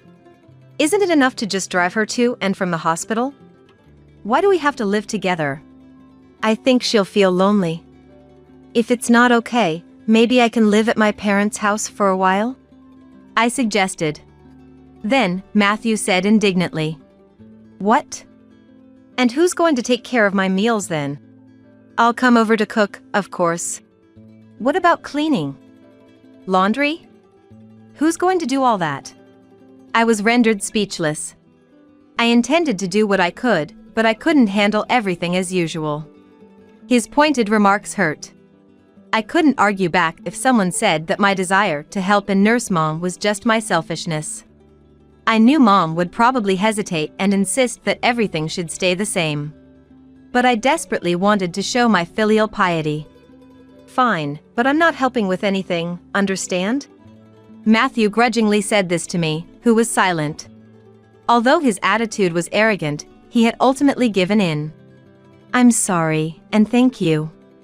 Even though I thought he was being quite terrible, he had agreed to my request. I held back my desire to retort and expressed my gratitude. Despite the disagreement, Matthew and I started living with Mom at my parents' home. We had been living in company housing provided by Matthew's company. Matthew was an only child. Thomas had expressed a desire to live together, so there were no plans to buy a home, and eventually, we were supposed to live in the in-laws' house. While he was still working, the company housing was more convenient for commuting, and the rent was only about $300 a month, not a significant burden. However, moving to my parents' house eliminated that expense, and the house was more spacious. I think living together wasn't all downsides for Matthew. As he had declared, Matthew didn't help with anything, but I was happy to be able to live with Mom. Mom seemed energetic, but she often felt weak and spent a lot of time lying down during the day. I prepare meals for Mom and make sure she eats them. I also arrange her medication. Doing all this alone would have been impossible for Mom. I'm sorry, Madison. Thank you. It's a big help to have you here. I should thank Matthew too. Mom expressed her gratitude to us many times. I hadn't told her about the harsh words Matthew had said when we decided to live together, so she seemed grateful to him as well. One evening, after Mom had gone to bed and Matthew had come home, I served him dinner and said, "About Mom's treatment." But Matthew glared at me and said, "Don't tell me about it. I don't want to hear it. I told you I'm not helping." And refused to listen. I too wanted to vent or seek advice from someone. All I wanted was for Matthew to just listen. Matthew's attitude didn't change, not after a month, nor after 2. He complained about living with my mother, acting as if he was doing a great favor by agreeing to it. His behavior became increasingly arrogant and dismissive day by day. But I couldn't really say anything in response. The stress of worrying about Mom and being considerate of Matthew was building up. Around the time when a year had passed since Mom's terminal diagnosis, her health rapidly deteriorated, and she was hospitalized. 3 days later, she passed away. Despite being mentally prepared, I was deeply saddened. My brother's family and my children rushed to support me, but in times like these, you really want your spouse by your side. However, Matthew just laughed and chatted with the in-laws in a corner, not helping with the funeral at all. My brother took on the role of the chief mourner, and we somehow managed to prepare for the funeral. But Matthew sat at the very back of the relative seats when he should be seated at the bereaved family seats. Matthew, I'd like you to sit in the bereaved family seats. When I said this, Matthew replied, "No, I'm fine here. I'm not a blood relative after all." But you are my husband. Then Addison, who was listening to our conversation, chimed in. He may be your husband, but he's not your mom's son, right? Matthew is my son, so he's an outsider. That's right. We're Matthew's only parents. You can sit in the bereaved family seats, Madison. Hearing the in-laws say this, I fell silent. While traditions may vary by region, in our area, it's customary for sons-in-law to sit in the bereaved family seats. As expected, when relatives noticed Matthew wasn't in the bereaved family seats, I overheard whispers like, "Did they get divorced?" It was embarrassing, and while those gossiping were at fault too, it would have been resolved if Matthew had just sat there.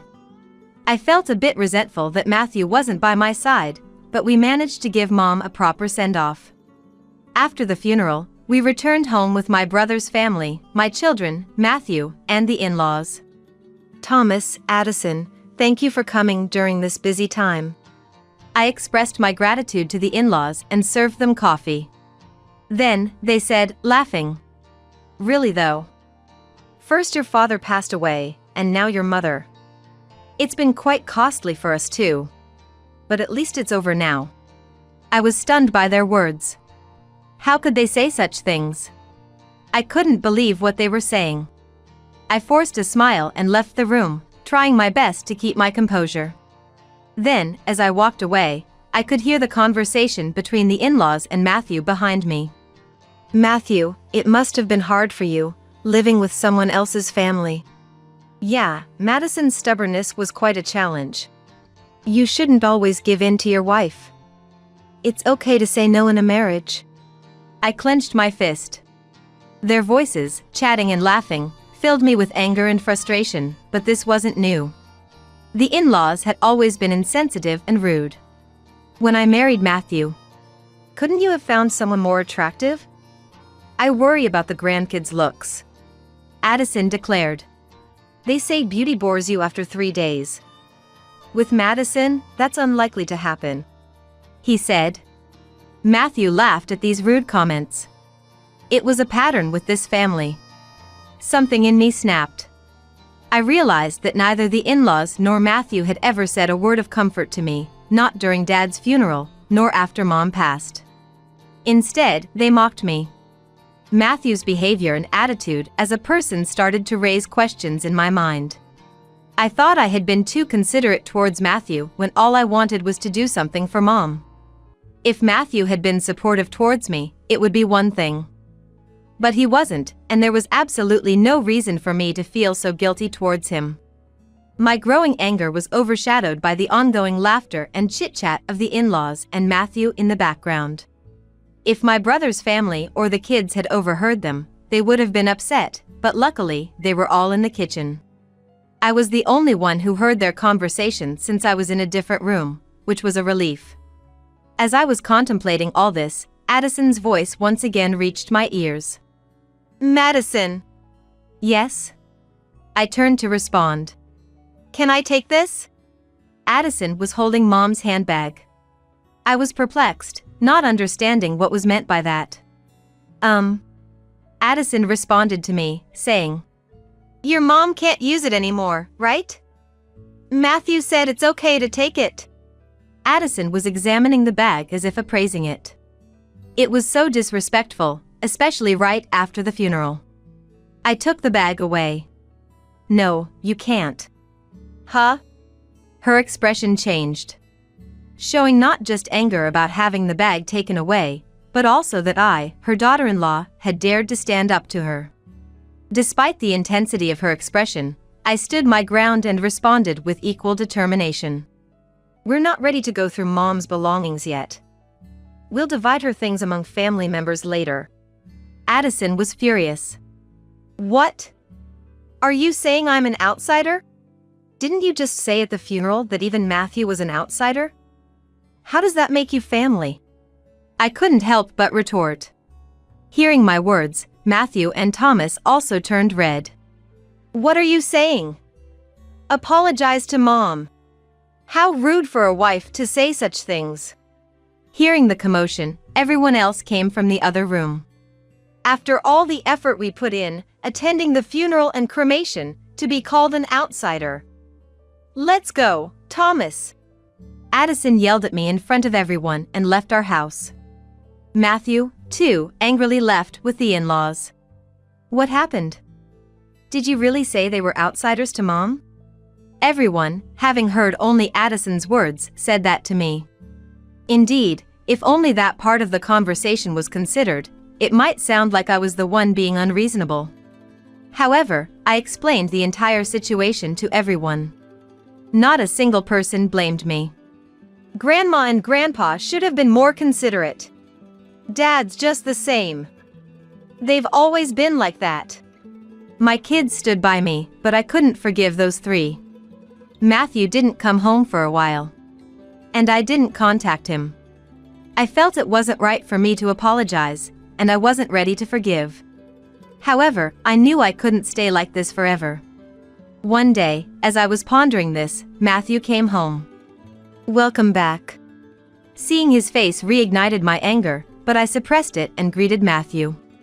Then, Matthew said, It's been tough, hasn't it?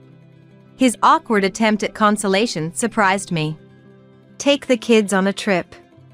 It'll be a good change of pace. He handed me travel vouchers. I was speechless. And tears welled up. Maybe the kids had influenced him. But I was happy he went along with it. I immediately contacted my children to plan the trip. Dad did? That's unusual. They were surprised by my suggestion. It seemed to be genuinely from Matthew. I wonder if Dad feels sorry, I said, smiling. And so, I gratefully accepted the trip offered by Matthew. I'll be going then. Sure. Take it easy. Why not stay at the kids' places while you're at it? Really? I can't be away that long. It's fine. I'll relax at my parents' house, so don't worry about me. Matthew said this as he saw me off. Amelia was happy to have me visit, so before the trip, I went to Amelia's and then Kenneth's place. Since I hadn't been able to visit them while caring for Mom, I helped them a bit with household chores, like preparing some meals for them to freeze. Mom, you're not really resting, are you? But it's a big help. Thank you. Both of them were delighted to have my home-cooked meals. This was all thanks to Matthew's suggestion. Then came the long-awaited trip. I spent a relaxing time with my children at our destination. It seemed to heal the fatigue from caregiving and the sorrow of losing my parents. Although I was away for almost a week, both children returned to their homes with bright smiles. It was fun. We should thank Dad once in a while. Yeah, once in a while. But I wonder if he's up to something? Amelia said this with a joking tone. Don't say that. Dad thought about it in his own way. I laughed along with them. I planned to return home and share all these memories with Matthew, looking forward to a happy life together as a couple. But when I arrived home, I was speechless. What's going on? Where's the house? I looked around in disbelief, confirming my location. Despite being in a familiar place, my parents' house was gone. Then, Matthew appeared out of nowhere. The in-laws were behind him. They were wearing smug smiles, while I could only stand there. Matthew, what's happening? I asked Matthew, bewildered. Matthew, with a similarly unsettling smile as the in-laws, said, Finally, the nuisance is gone. Now, it's time to live with my parents at my house. What are you talking about? I replied calmly to Matthew's arrogant statement. Then, Matthew continued. Have you lost your mind too? Your family home has been demolished. Hurry up and bring your inheritance to my place. Whatever you inherited is ours now. I realized then. The reason our house was gone was Matthew's doing, and it was all for the inheritance. Despite having thought about the future on my way home, what a betrayal it was. I was overwhelmed with frustration and sadness. But even if they went to the lengths of demolishing the house, they wouldn't get their way. I wouldn't let them. I burst into laughter at the faces of the three, who were still sporting their smug smiles. My laughter seemed to confuse Thomas and Matthew, leaving them looking bewildered. What? Why are you laughing? What a weird woman. Has she gone crazy? Addison looked at me as if I were something bizarre. I faced the three of them and said, You guys don't know? Know what? I then told Matthew. I didn't inherit anything at all. So there's no inheritance. I started laughing again after saying this. They must have mistakenly thought they would become rich from the inheritance. Their baseless assumptions and actions were so ludicrous, I couldn't stop laughing. What do you mean? Explain yourself. Matthew demanded an explanation.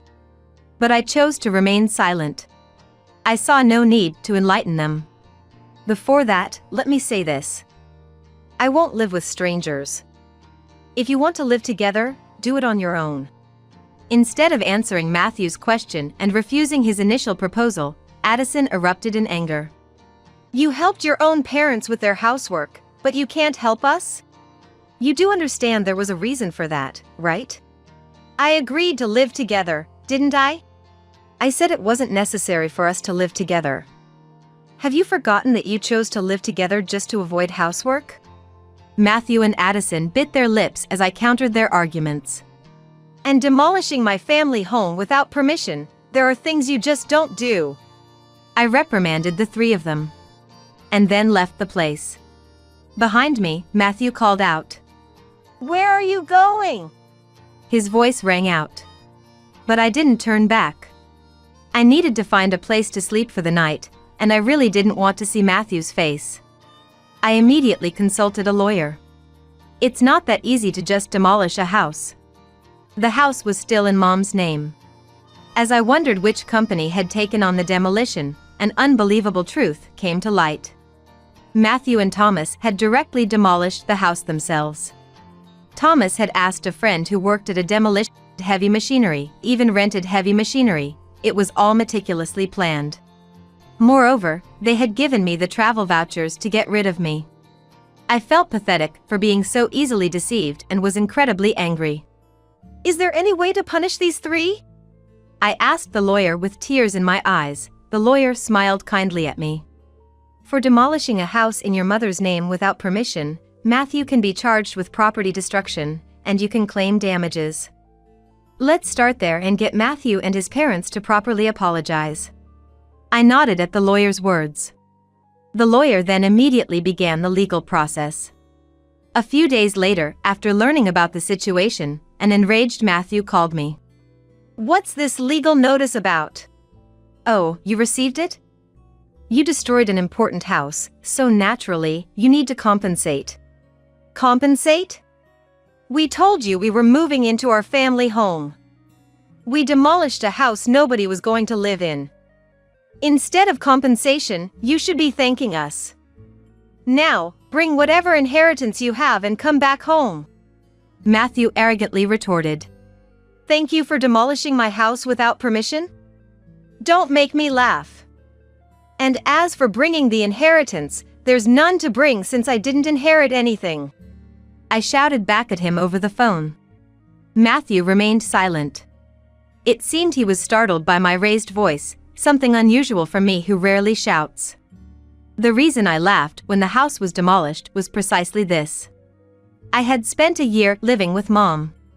It was obvious we would have discussed inheritance. I had said to Mom, I don't need anything. Give it all to my brother. So, my brother inherited everything, including the cash and securities. Instead, he had offered me the house, saying he lived far away and couldn't manage it. If I wasn't going to live there, it could be rented out. And so, I was supposed to inherit the house. Either you and Thomas restore the family home to its original state, or pay the amount specified in the notice. This amount! I'm being generous by offering a settlement. If you can't pay, I'll file a complaint and sue you. I spoke firmly. Sorry. I didn't expect you to be so angry. Of course I'm angry. Matthew started making excuses. He had thought that if my family home remained, he couldn't live with his parents. Thomas, in particular, had been hoping to live together for a long time. He took a liking to Kenneth and seemed to want to live with him. It was Matthew who refused to live together at that time, citing the difficulty of commuting, but the in-laws seemed to be under the impression that it was I who was against it, unaware of the real reason. So, they thought demolishing my family home and taking the inheritance would force me to move in with them. However, hearing this now didn't make it any more forgivable. So, please forgive me. I didn't mean any harm. Dad is remorseful too. If you're truly remorseful, then accept the settlement. I said this and hung up the phone. Matthew kept calling and sending messages, apologizing. If you're sorry, then just transfer the money quickly. I pushed Matthew away with these words. I knew the family home couldn't be restored, but demanding compensation was the only way I could process my feelings. Afterward, I stayed at Amelia's house. My brother's family and my children were aware of the situation. Even though my brother must have been angry about the house being demolished without permission. I won't interfere, but I'll help if you need it. Do what you think is right, Madison, he said. Everyone condemned Matthew's actions and supported me. A month passed without any payment of the deposit or damages. And there was no contact from Matthew. I couldn't rely on Amelia forever. I wanted to get the money and at least establish a stable living situation. Contrary to my wishes, something unbelievable happened. It was revealed to me through Amelia's casual remark. This apron looks like Grandma's, doesn't it? Amelia said this while showing me her mobile phone screen. Upon seeing the screen, I was taken aback. It was a free market app's product page. The apron that Amelia said resembled my mom's was actually a unique one I had made for her. How can this be? That is Grandma's apron. I made it, so I'm sure of it. What? Amelia quickly started checking other pages. The seller seemed to have recently registered, with 0 transaction counts and ratings. There were nearly 30 items listed for sale, and to my shock, all of them belonged to Mom. I immediately realized what was happening. It was Matthew's doing. He was the only one who could have taken Mom's belongings after demolishing the house. I called Matthew right away. What's with that app? App? Matthew responded with an air of inconvenience. Fuming, I didn't let him play ignorant. Don't play dumb. You're selling Mom's things, aren't you? Cancel those listings right now. Then, Matthew seemed to panic. What? No, it's not me. Who else would do such a thing? I'm coming over to get everything back. I hung up and immediately headed to the in-laws' house with Amelia. Where are Mom's belongings? As soon as we arrived at the in-laws' house, I called out for Matthew. We were met at the entrance. I don't know anything about it. Dad, tell the truth.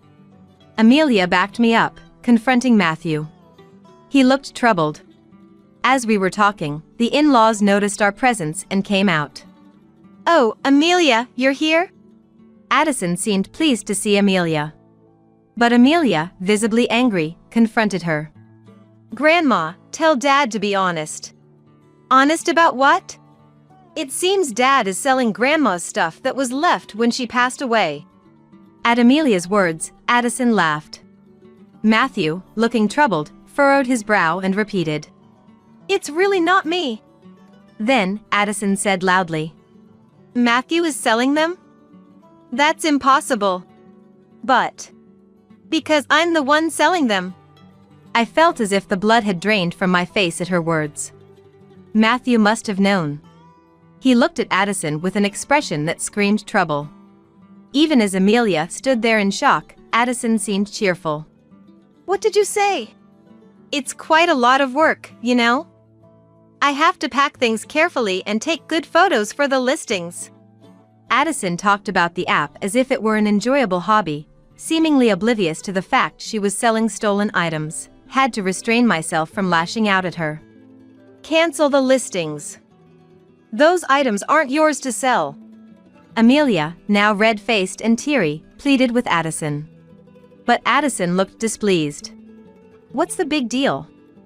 I've found a fun hobby. I use what I can and sell what I can't for a little pocket money. It's good for preventing dementia. Besides, I'm the only grandma left. Amelia, you want me to stay healthy and live a long life, right? Addison said this without any hint of remorse. Even as we appealed to her to stop, she showed no signs of regret. If talking won't work, then action is the only option. Amelia, let's go. But it's fine. Let's leave. I practically dragged Amelia out of the house and went straight to the police station. Although I hadn't intended to report the demolition of the house, theft was a different matter. I explained to the police that Mom's belongings were stolen and being sold. They acted immediately, and the free market app suspended Addison's account. At least now, no more items could be sold. On the way back from the police station, I called Matthew. I had Addison's account suspended. You knew about this, right? That makes you complicit. No, I've filed a report with the police. I expect you to cooperate with the investigation. Matthew became frantic at my words. But we're family. Please withdraw it. Family? You still haven't paid for the damage you caused to my house, and I don't see any signs of remorse. Matthew was troubled by my angry retort. However, I wasn't heartless. Despite everything with the in-laws, there was a history with Matthew that couldn't be ignored. Sighing, I said, I'll wait for the money, but I won't forgive the theft. Everything must be returned. Also, Thomas looked quite ill. Has he been to the hospital? What? I'm not a monster. Just make sure he gets that message, I said, and hung up the phone. I saw Thomas for the first time in a while.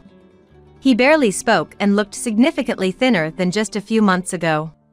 His complexion was beyond pale, almost ashen.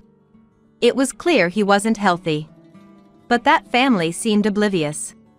Addison focused on selling stolen goods and Matthew only putting on a brave face for me. They lacked basic empathy. The next day, Thomas called me. I expected gratitude but got the opposite. Why are you treating me like a sick person? Planning to shove me in a hospital to get rid of me? I have to protect Addison and Matthew from you. I won't go to the hospital. He was scolding me. Here I was, concerned about him, and this was his response. I apologize if I overstepped. I was just worried. I'm not weak and short-lived like your parents. Don't insult me. His words irritated me, but a few days later, he apparently felt unwell enough to visit the hospital. The diagnosis was terminal cancer. Matthew, in a panic, called me. Dad's got terminal cancer. What am I going to do? But I just snorted in response. I don't want to hear it. Do you know what he said when I suggested going to the hospital? I'm not weak and short-lived like your parents. Do as you please. How can you be so heartless, Madison? Who's the heartless one? Did you ever say a kind word to my mom when she was sick? Reflect on your own actions. I said this and hung up the phone. As expected, Thomas soon passed away. I didn't want to hold negative feelings towards someone who passed away, but I couldn't muster any tears for him, remembering all he had done and said. After his funeral, his will was discovered. The man who insisted he wasn't short-lived had everything meticulously planned. The house goes to my grandson, Kenneth. The rest of the estate is to be split between my wife and eldest son. I was surprised to hear Kenneth's name. Thomas had always favored Kenneth and wanted to live with him. Perhaps he hoped Kenneth would live in the house after he was gone. To Kenneth, this might have been an inconvenience. "You should renounce the inheritance. You don't need that house." I advised Kenneth, but he was happy to receive it. The inheritance tax was a burden, and there seemed to be no benefit for Kenneth. However, he was pleased, so I decided not to interfere further. Kenneth inherited the house as per Thomas's will. Addison seemed pleased and paid the inheritance tax. "He's our heir, after all.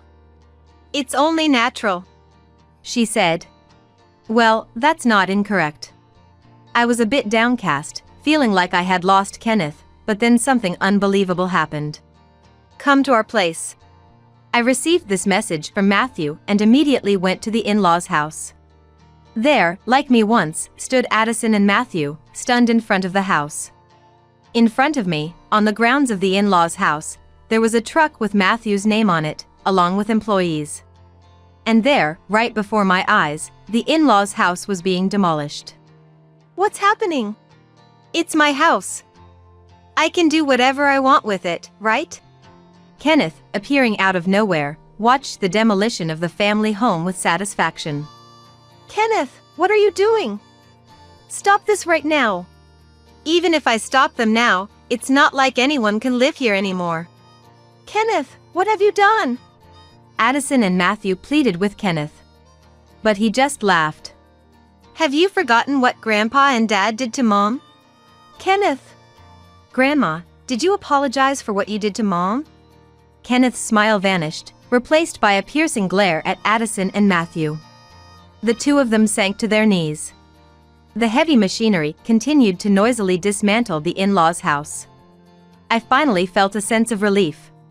Later, Matthew finally paid the damages and the security deposit using the inherited assets. It turned out Kenneth had recovered the items Addison stole from Mom, and they were safely returned to me. "Mom, you have me and Amelia. Don't worry." I shed tears of relief at his words. Addison and Matthew, having lost their home and with no money left, were now back in company housing. Matthew and I left the company housing. And now, returning to it with his mother, they've become the talk of the town. People are wondering what happened. I received such a message from the wife of a colleague of Matthew, who I'm on good terms with. So, I decided to tell her the whole truth, without any deception.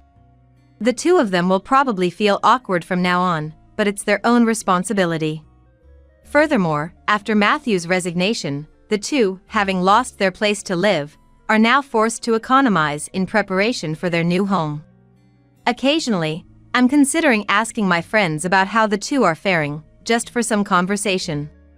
Meanwhile, I continued to stay at Amelia's house, but then Kenneth decided to get married. He plans to build a new home. The land where the in-laws' house stood sold for a good price, which was unexpectedly beneficial. "Mom, come live with us." Furthermore, Kenneth said that to me. His wife-to-be expressed her warm welcome to the idea, which I found very heartening. Since I couldn't stay with Amelia forever, I gratefully accepted his offer. Determined not to end up like Addison, I look forward to living happily with my new family. Being a husband's housekeeper, and if you defy, I'll divorce you. That's what Tyler, who stole my black card and went on a spending spree, threatened me with. Taking advantage of my being at work, he's off gallivanting on overseas vacations. I can't stand being mocked by such a ridiculous man. Sure. At my wit's end, I dismiss a call from Tyler and set out to enact a terrifying plan of revenge. My name is Harper. A former actress, I was a star who swept the nation.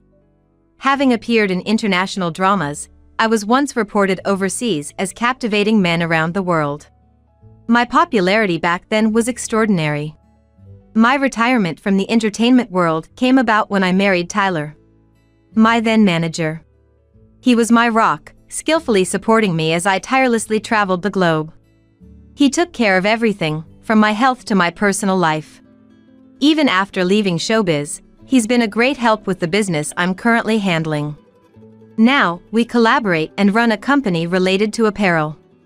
I retired from the entertainment industry to marry him, and that was 10 years ago when I was 21.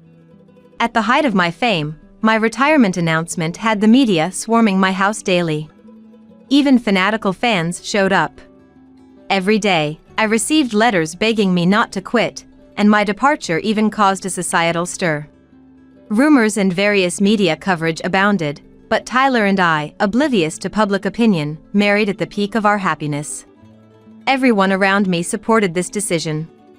Just before retiring, I launched my own apparel brand, and now Tyler works there as an employee. I've entrusted him with the finances, while I, as a president, market our models. Though our life seems perfect, it's been far from it lately. Tyler's been acting strange. He comes home exhausted, sighing heavily, and gazes at me with an indescribable look. "What's wrong, Tyler? You've been down lately. Trouble at work?" I've always understood that he tends to internalize things. That's why, during our time together, I often try to gauge his mood. It seems he struggles to voice his worries and complaints on his own, always waiting for me to intuitively act. Sure, there are times when this feels bothersome, but I've never really resented it. After all, he has dealt with more troublesome things because of me.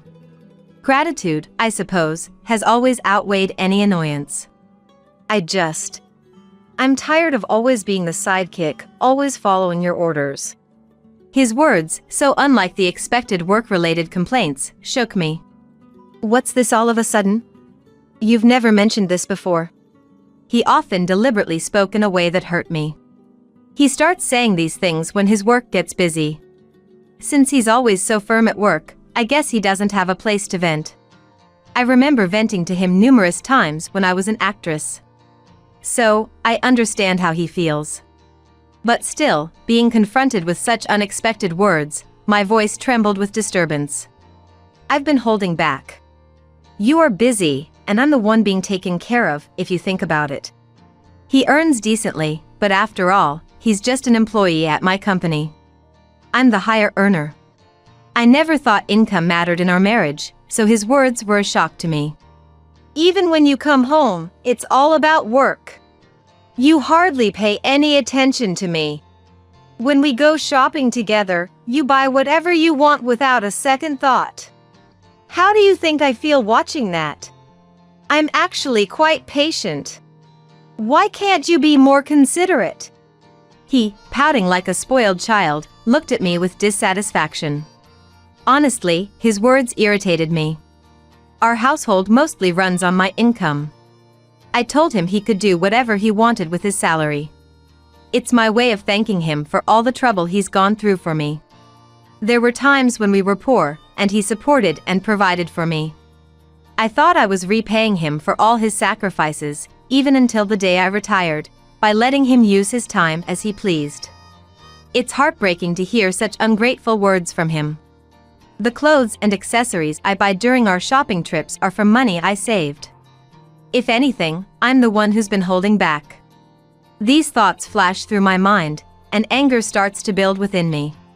Harper, you're just too free. I want more time off, and I'd like to travel leisurely.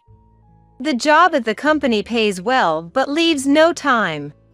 I joined your company specifically to ease your burden. Don't I deserve some gratitude? Instead of prioritizing your time, give me some time to rest too. When I retired, he chose to continue in the entertainment industry as a manager, staying behind while I left. But when my business started taking off after we got married, Tyler changed his mind and wanted to be my support. If I join the company, you won't be lonely, right? I want to be there for you, Harper. Since I wanted to spend more time with him, I agreed to let him join our company. I never asked him to join, so why am I being treated like this? Isn't this life enough? Isn't he being too selfish? While I was pondering this, he made a proposal that felt like a final blow. Hey, my parents are turning 60 soon.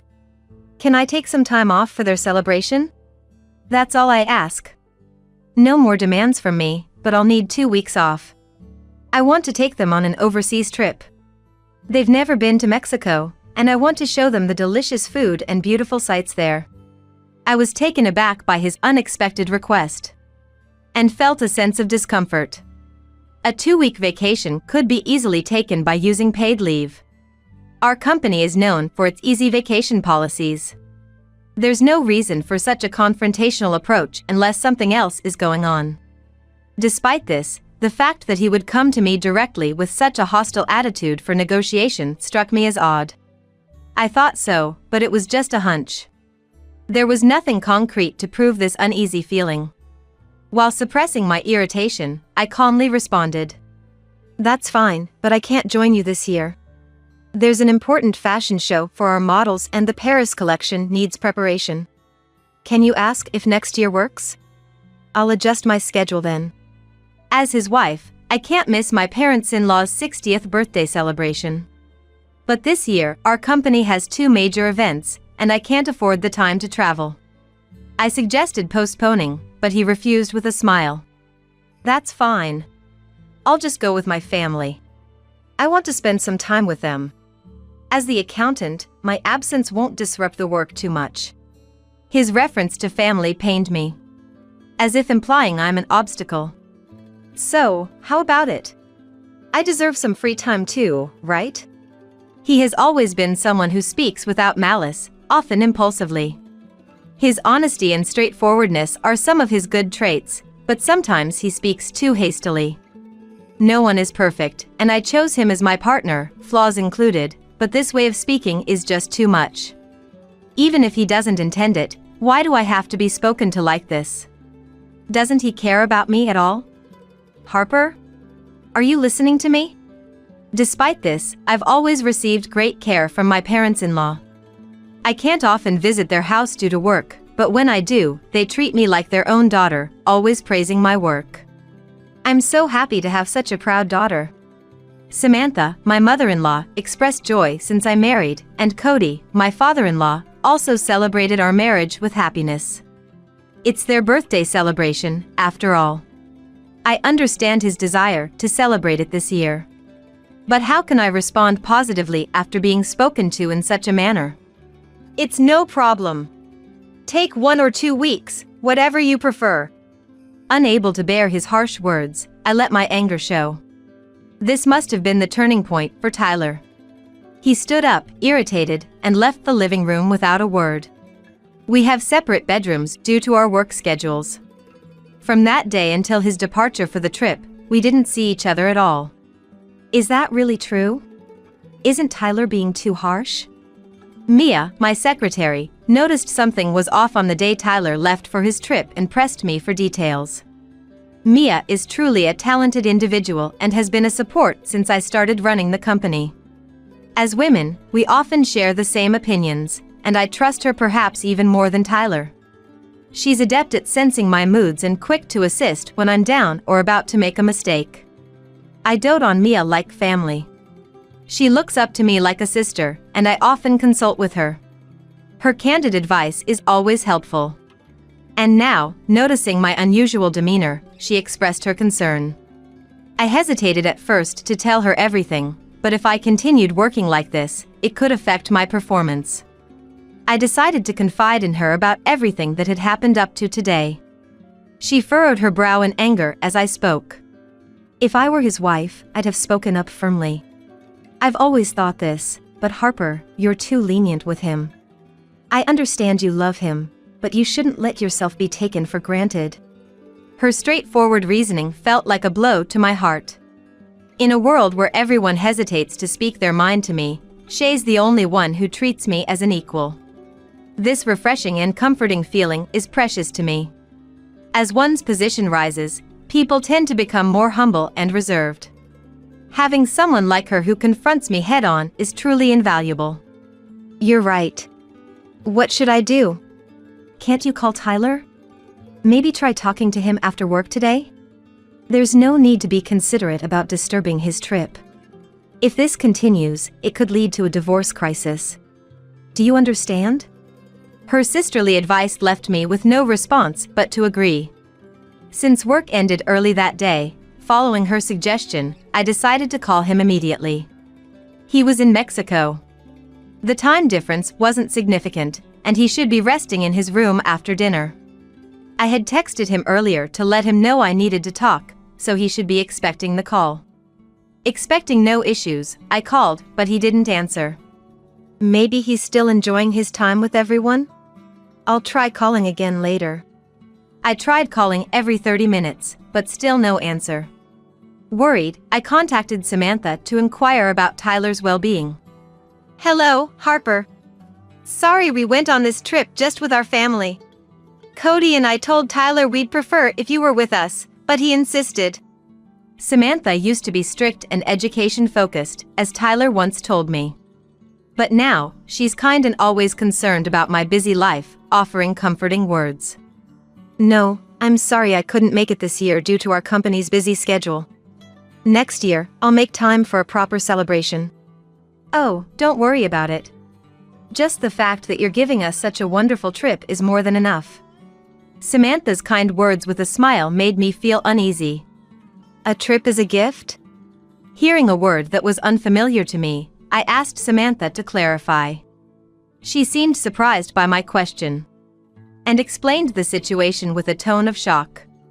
Oh, isn't that right? I heard from him that this trip was fully funded by you since you couldn't join the trip.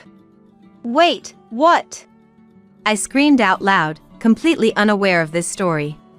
Samantha must have realized from my reaction that I knew nothing about it. She hurriedly continued her explanation, seemingly puzzled. Isn't this trip arranged by you? He paid for everything using your credit card, so I thought it was a gift from you. The trip included Samantha and Cody, of course, as well as my sister-in-law, Luna, and her husband, Tommy. 5 people in total.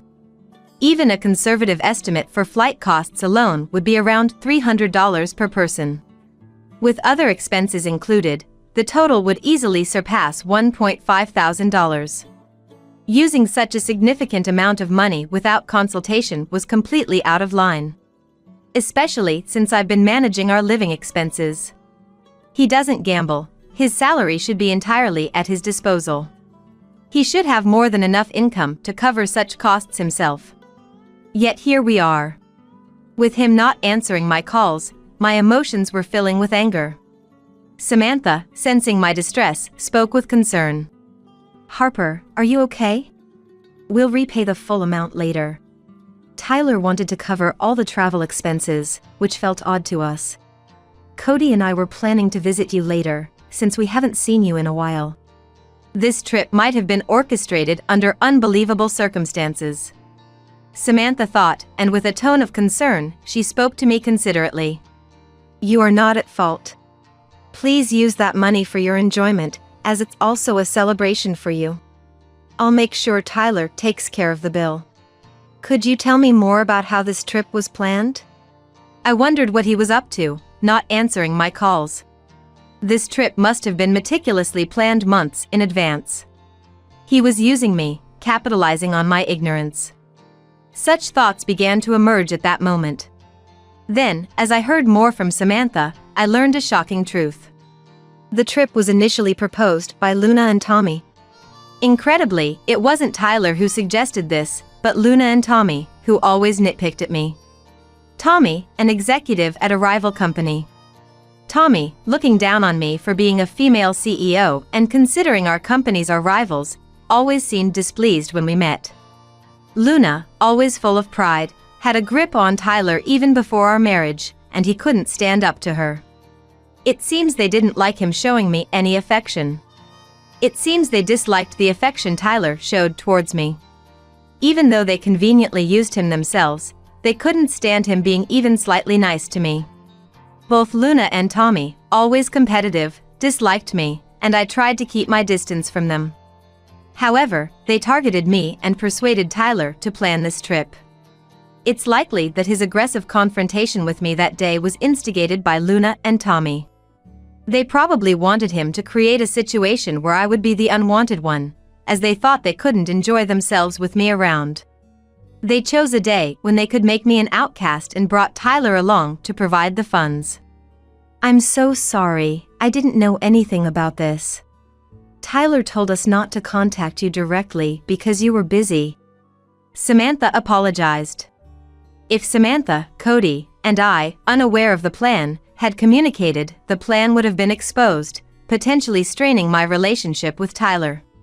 To prevent this, Samantha and Cody were instructed to restrict their actions.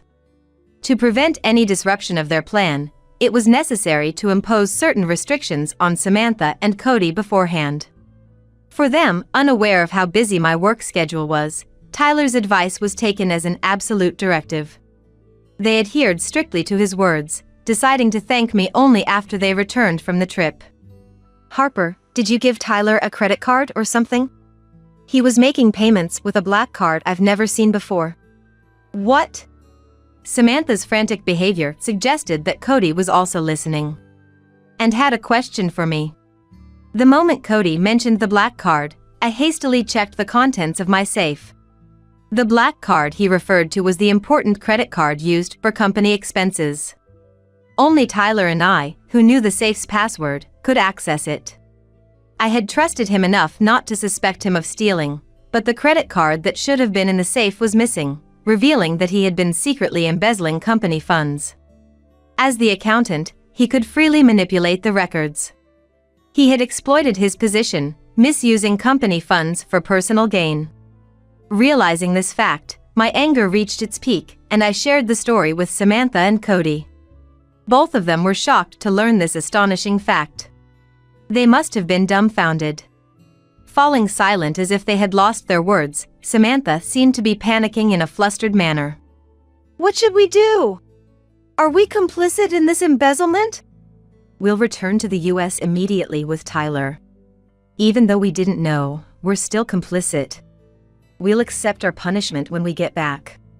Cody's words, full of responsibility, made me deny their need for punishment. It wasn't Samantha and Cody's fault. They were completely unaware of the scheme orchestrated by Luna, Tommy, and Tyler. Punishing them was out of the question for me. Cody, that's unnecessary. You two were deceived by Tyler and knew nothing. You're not at fault.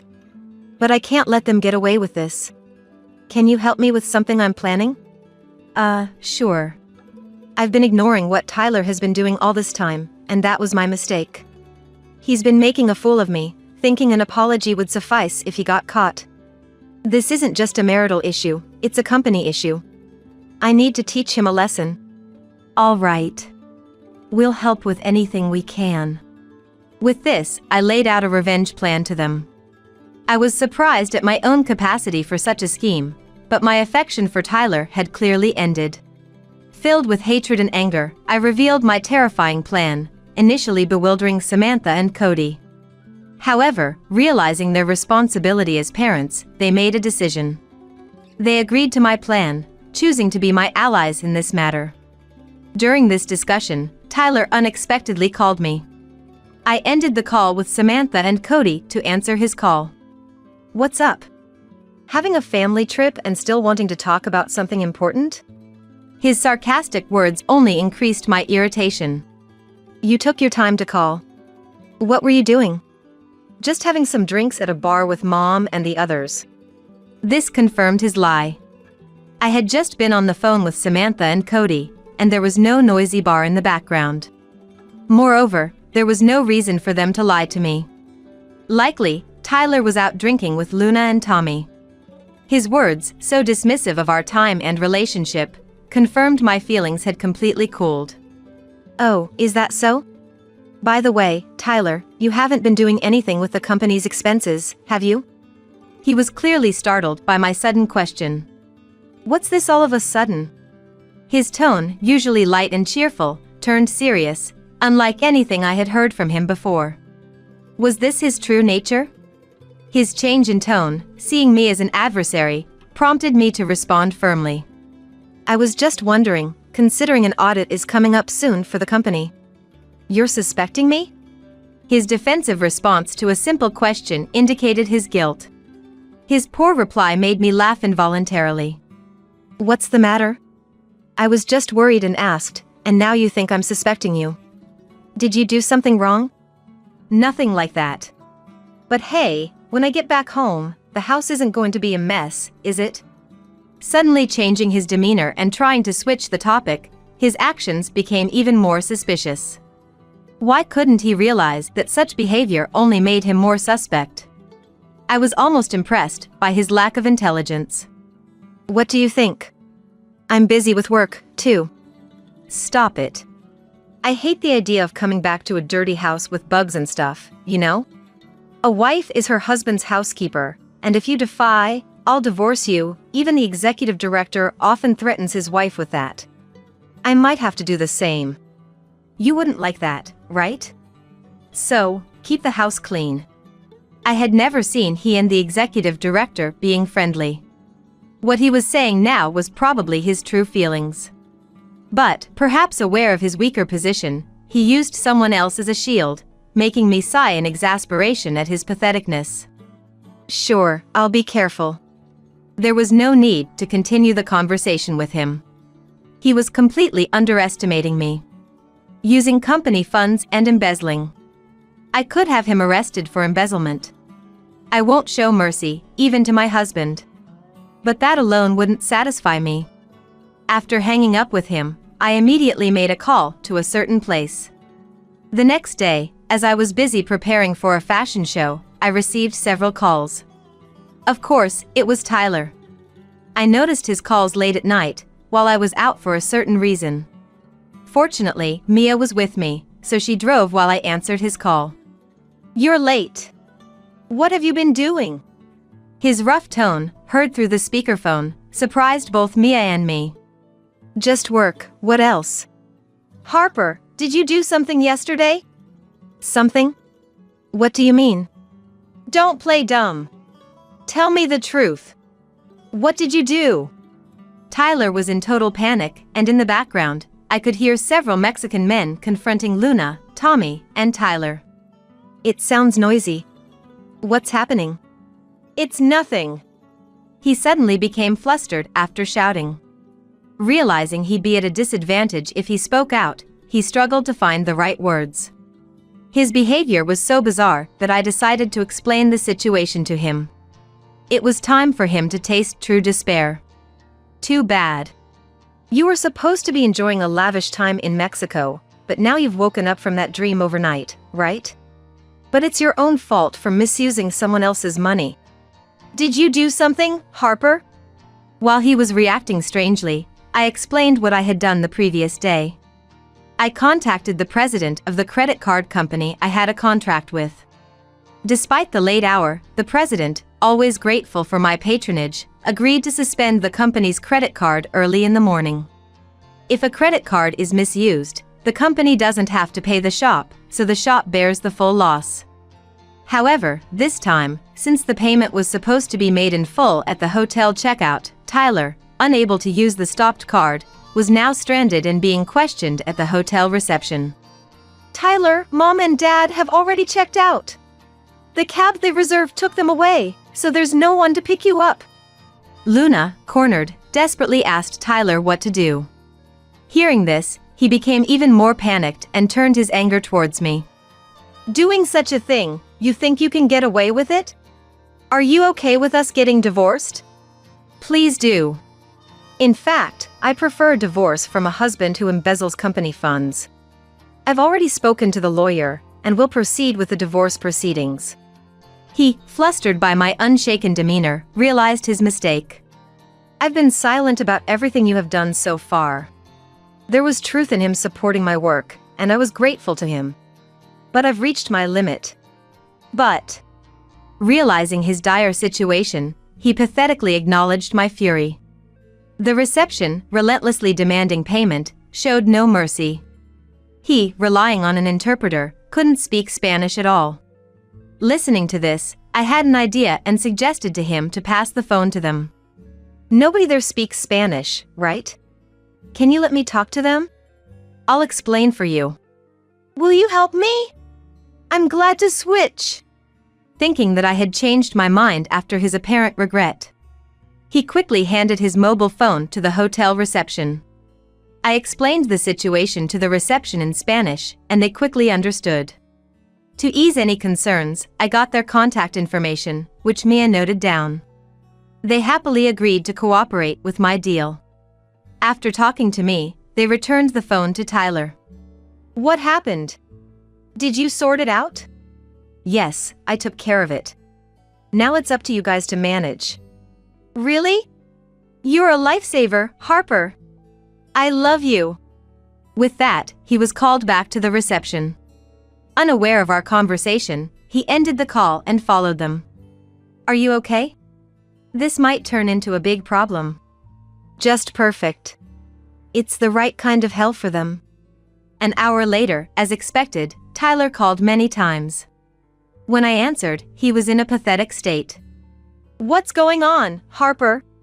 What is this place? He showed me a video call of a slum street. Tyler, Luna, and Tommy had been taken to the slums and stripped of all their belongings. The fact that they ended up in one of Mexico's most dangerous slums was unexpected. The receptionist had told me. I was a fan of Harper. I'll arrange the punishment, leave it to me. But I never expected it would be this place. I laughed out loud at the location, far beyond my expectations. Lucky you. Still alive in the most dangerous place in Mexico. It's a miracle you're alive. That's impossible. Wait, Harper. What do you mean? Explain, and come to help us right now. From the video call, it was clear they could hear my voice. The homeless people surrounding them were causing a commotion. You were causing trouble for Harper. It's your fault. You three should reflect. Samantha and Cody appeared on the call, surprising Luna and the others. Mom and Dad, what are you doing? Harper's acquaintance flew us back on a private jet to the US, and Harper came to pick us up. We knew you were trying to trap Harper. We asked her to do whatever she wanted. At that moment, the homeless people behind them started questioning Luna, Tyler, and Tommy. The slum residents were merciless, even to women, if they seemed to have anything valuable. As they argued on the video call in the dangerous streets, it was natural they'd become prey. I spoke to the locals in the background, smiling. These men have been misusing my credit card and have been terrible to me every night. Do whatever you like with them. I want them to see hell. They agreed, saying, leave it to us. The call ended abruptly, likely because the phone was taken. Since then, they have been living in fear in the slums. Treated poorly by the locals and unable to afford a return to the US. They were effectively trapped abroad. I confirmed the events with the hotel reception afterward. Their acquaintance, apparently a boss in the slums, agreed to take care of Tyler and the others in exchange for a treat of fine liquor. The agreement was made on the condition that they'd be safe from life-threatening situations. In return, I agreed to sing at their hotel, the only song I released during my active years. The song you released is still my treasure. Your thanks can be in the form of a song, so come stay at our hotel. I'll tell the manager to give you the best service. With this, I successfully took my revenge on Tyler and the others. Since then, I've managed to divorce Tyler with the help of the men from the hotel. I feel relieved and am spending enjoyable times with Samantha and Cody. Luna and Tommy were fired for their unauthorized absence from work. Without their phones, they couldn't contact anyone. Samantha and Cody explained the situation well, so it didn't become a police matter, and no one else cared about them. Thus, my ties with Tyler were completely severed. Since then, I've been focusing on my work and enjoying life.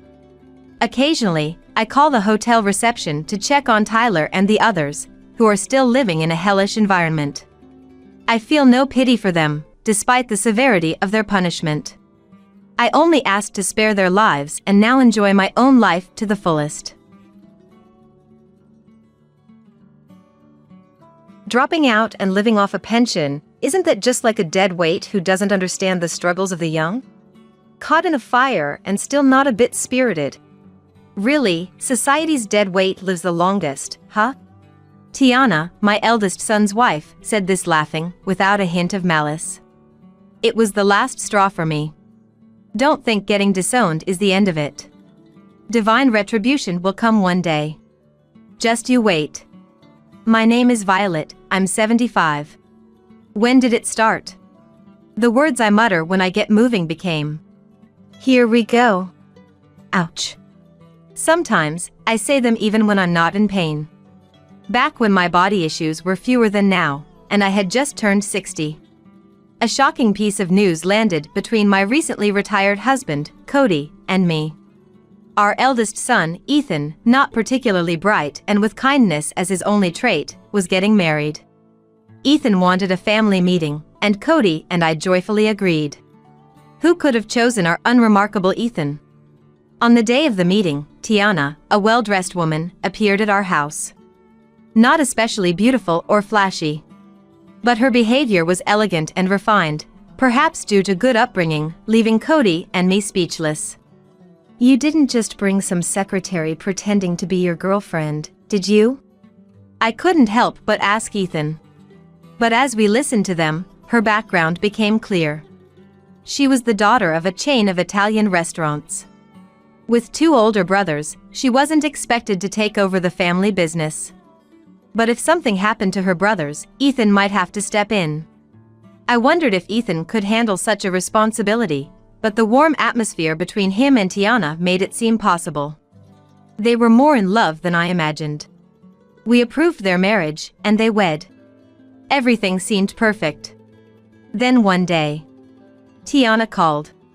"Oh, Tiana, what's up? Calling so suddenly?" Violet. I heard from Ethan yesterday. Is it true that Cody dropped out?" "Yes, that's right. He was the youngest, and our parents couldn't afford to send him to school." "Why do you ask?" Dropping out was common and not unusual. And Ethan's parents' education had nothing to do with his marriage. I optimistically failed to understand the intention behind her question. "And you're not working now, right?" "Just retired. Enjoying a leisurely pension life," I replied with a laugh, but the air over the phone turned heavy. "Tiana, something wrong?" I'm a bit confused. "So, you're saying he never really accomplished anything in society and now just lives off a pension?" "What?" Both Cody and I had worked and paid taxes. I didn't know if we contributed to society, but we hadn't been a burden. I didn't understand her point, but I felt looked down upon. Finally, that day, she said, "Let me think about this," and hung up. Wondering if I should tell Ethan about this, I consulted with Cody. "Tiana's intentions aren't clear, and it might be a misunderstanding. Let's wait and see." That's what happened. 2 months later, Ethan and Tiana visited us during a long vacation. I hoped that Tiana had misunderstood something about the dropout issue. For their visit, I prepared seasonal ingredients and fancy seafood. But, "What's this?" Tiana, who came to help in the kitchen, looked at the ingredients and got furious. There were no known allergies, and serving shrimp and crab wasn't unusual.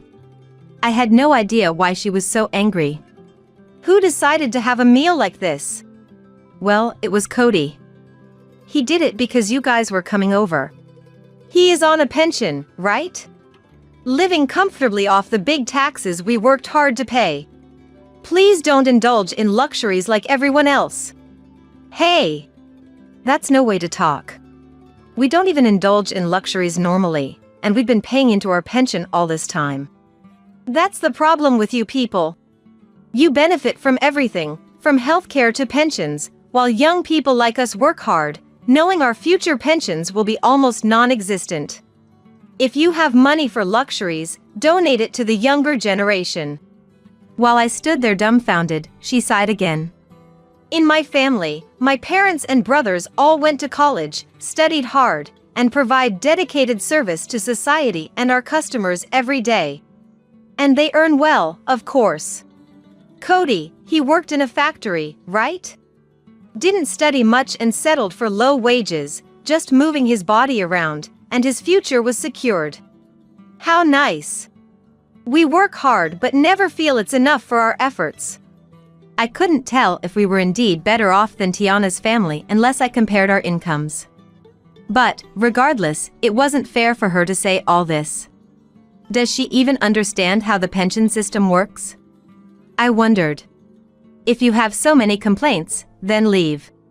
I was about to say that when What's all this noise about? Cody, who should have been at the grocery store with Ethan, appeared from behind. Cody. Tears welled up in my eyes, maybe because of the harsh words thrown at him.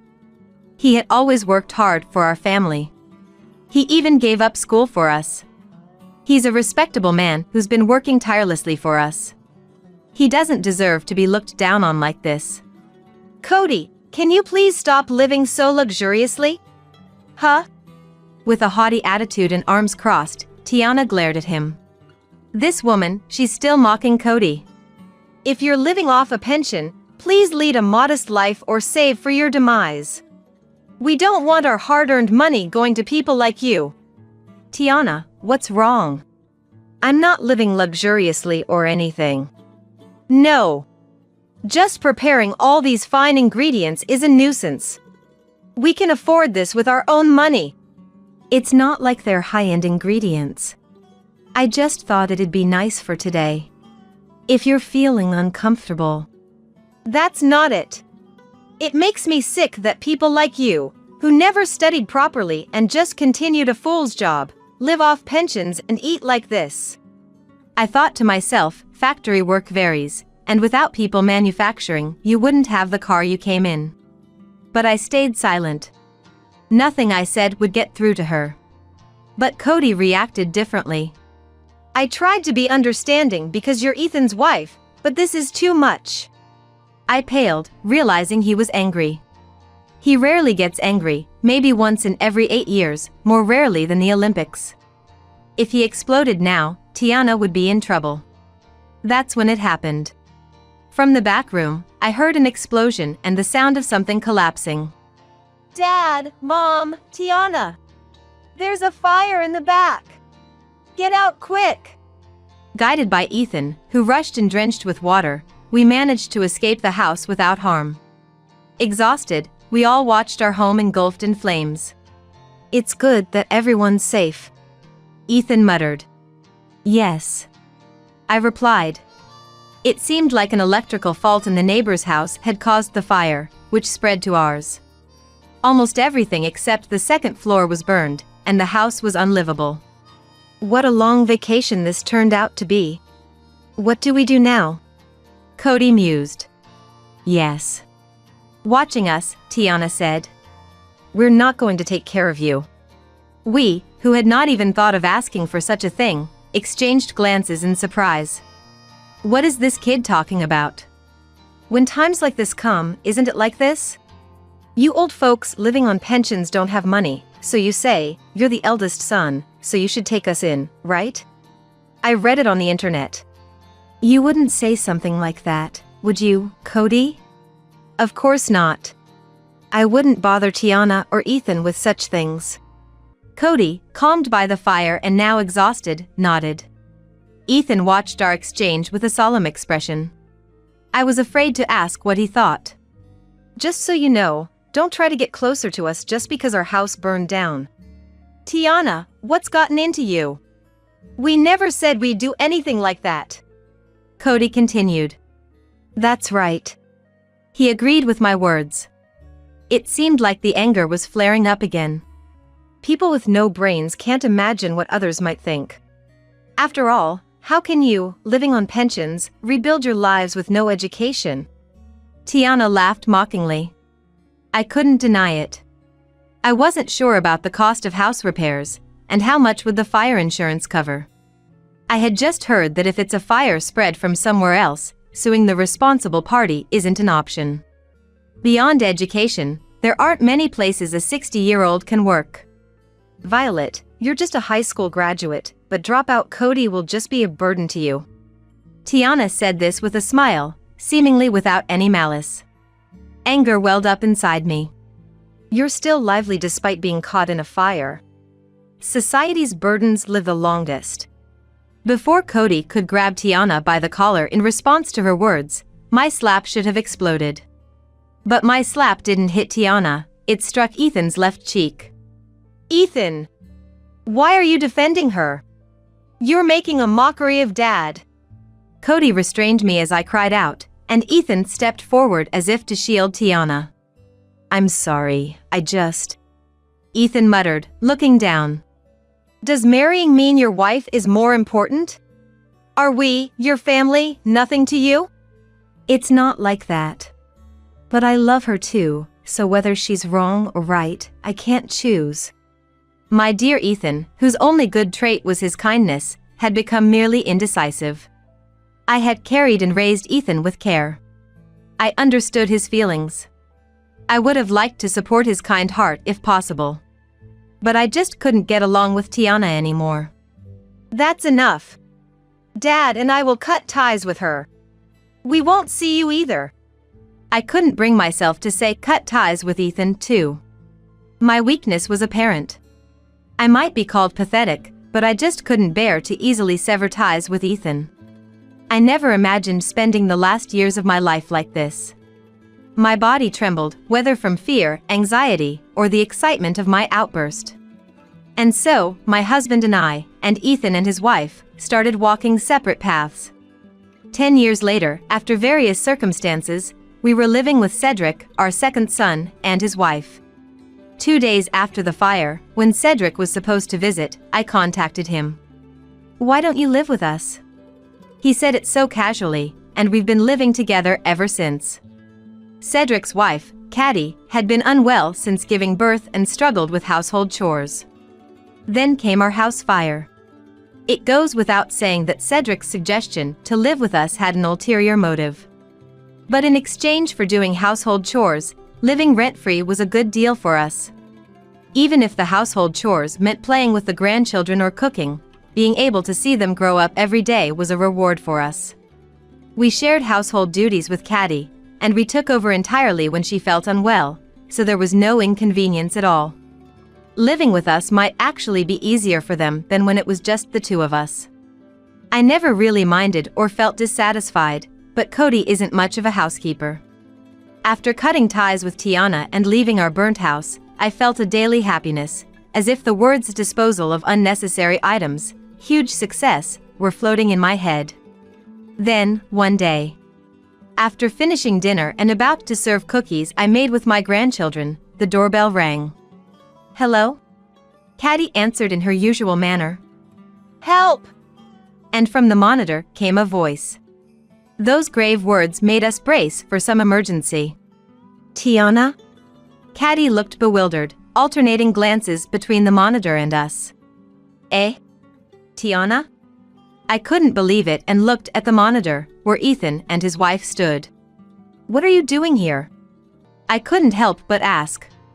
"Please, we apologize for everything in the past, just help our company."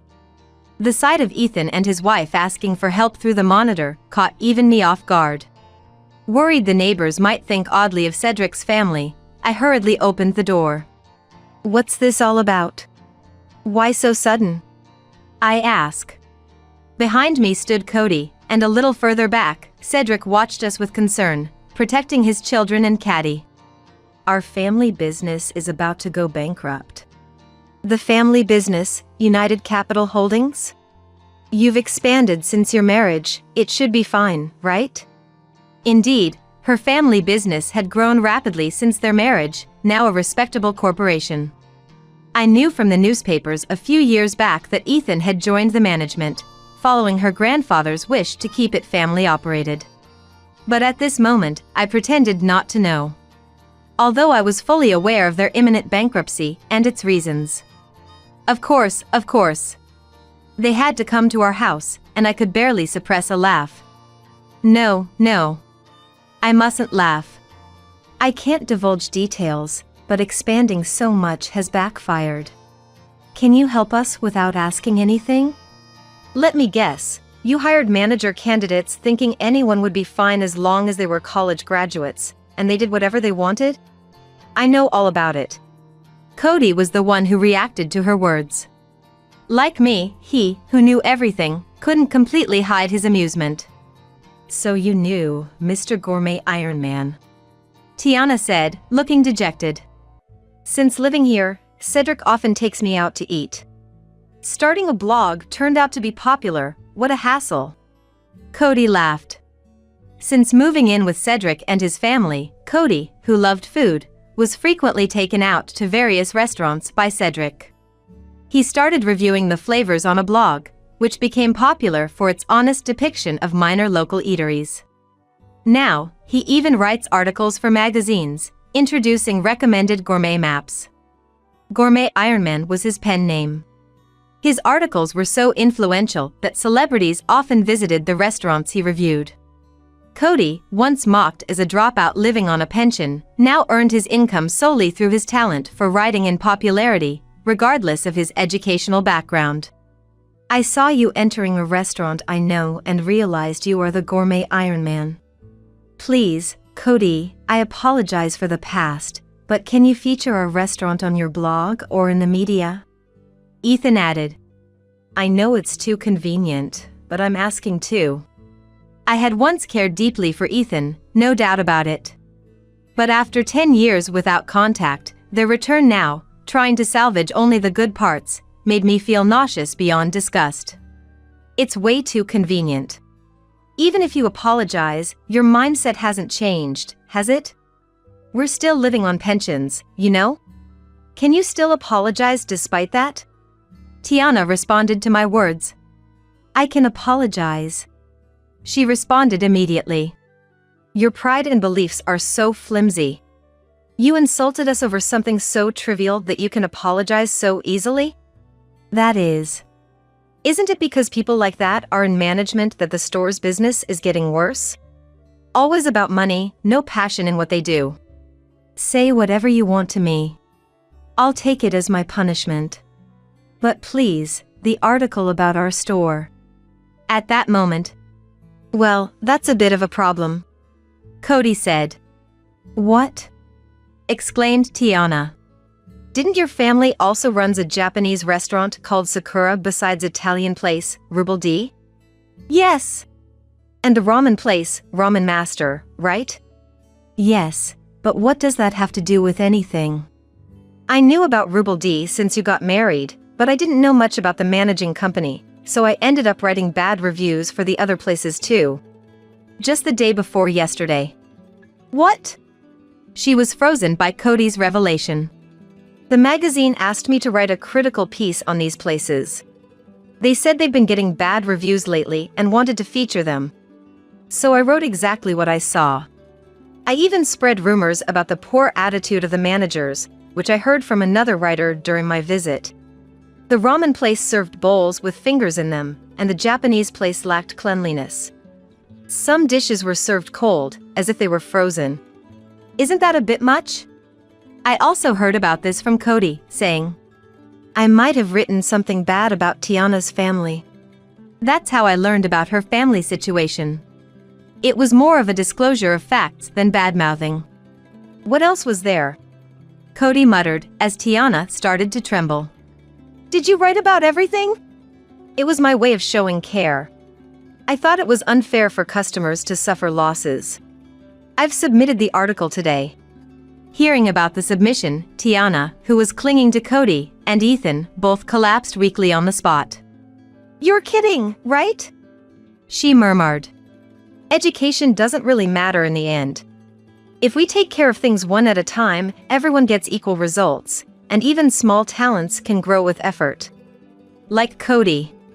Your family only hires college grads, which isn't bad, but you can't judge someone's character by a resume. You look down on people too much. Did you learn something?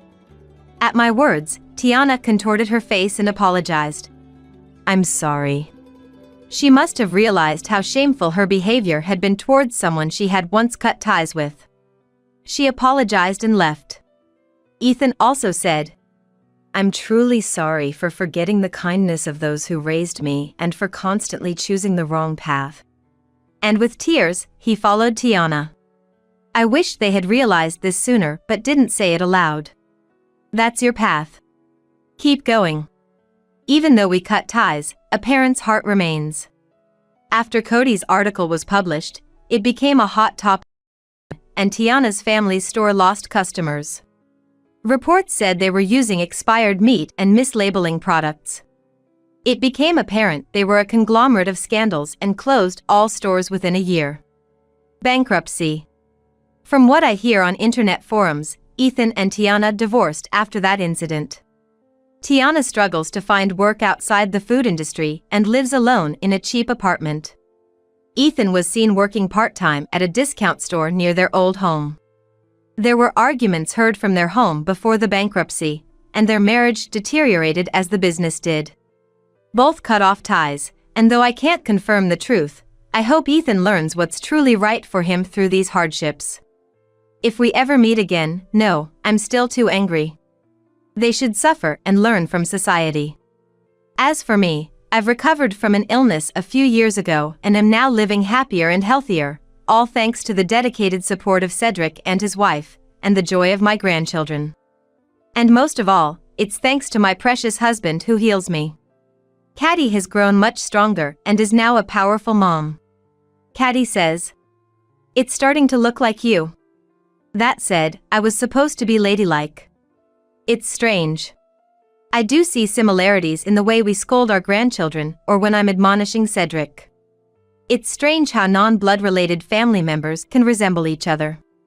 I want to continue watching over Cedric and his family. Since recovering, I've started going on walking dates 3 times a week to a nearby park with Cody. It's a small joy, but it feels like returning to my youth, and I'm happy. I'll keep taking care of my health and enjoy this once-in-a-lifetime life.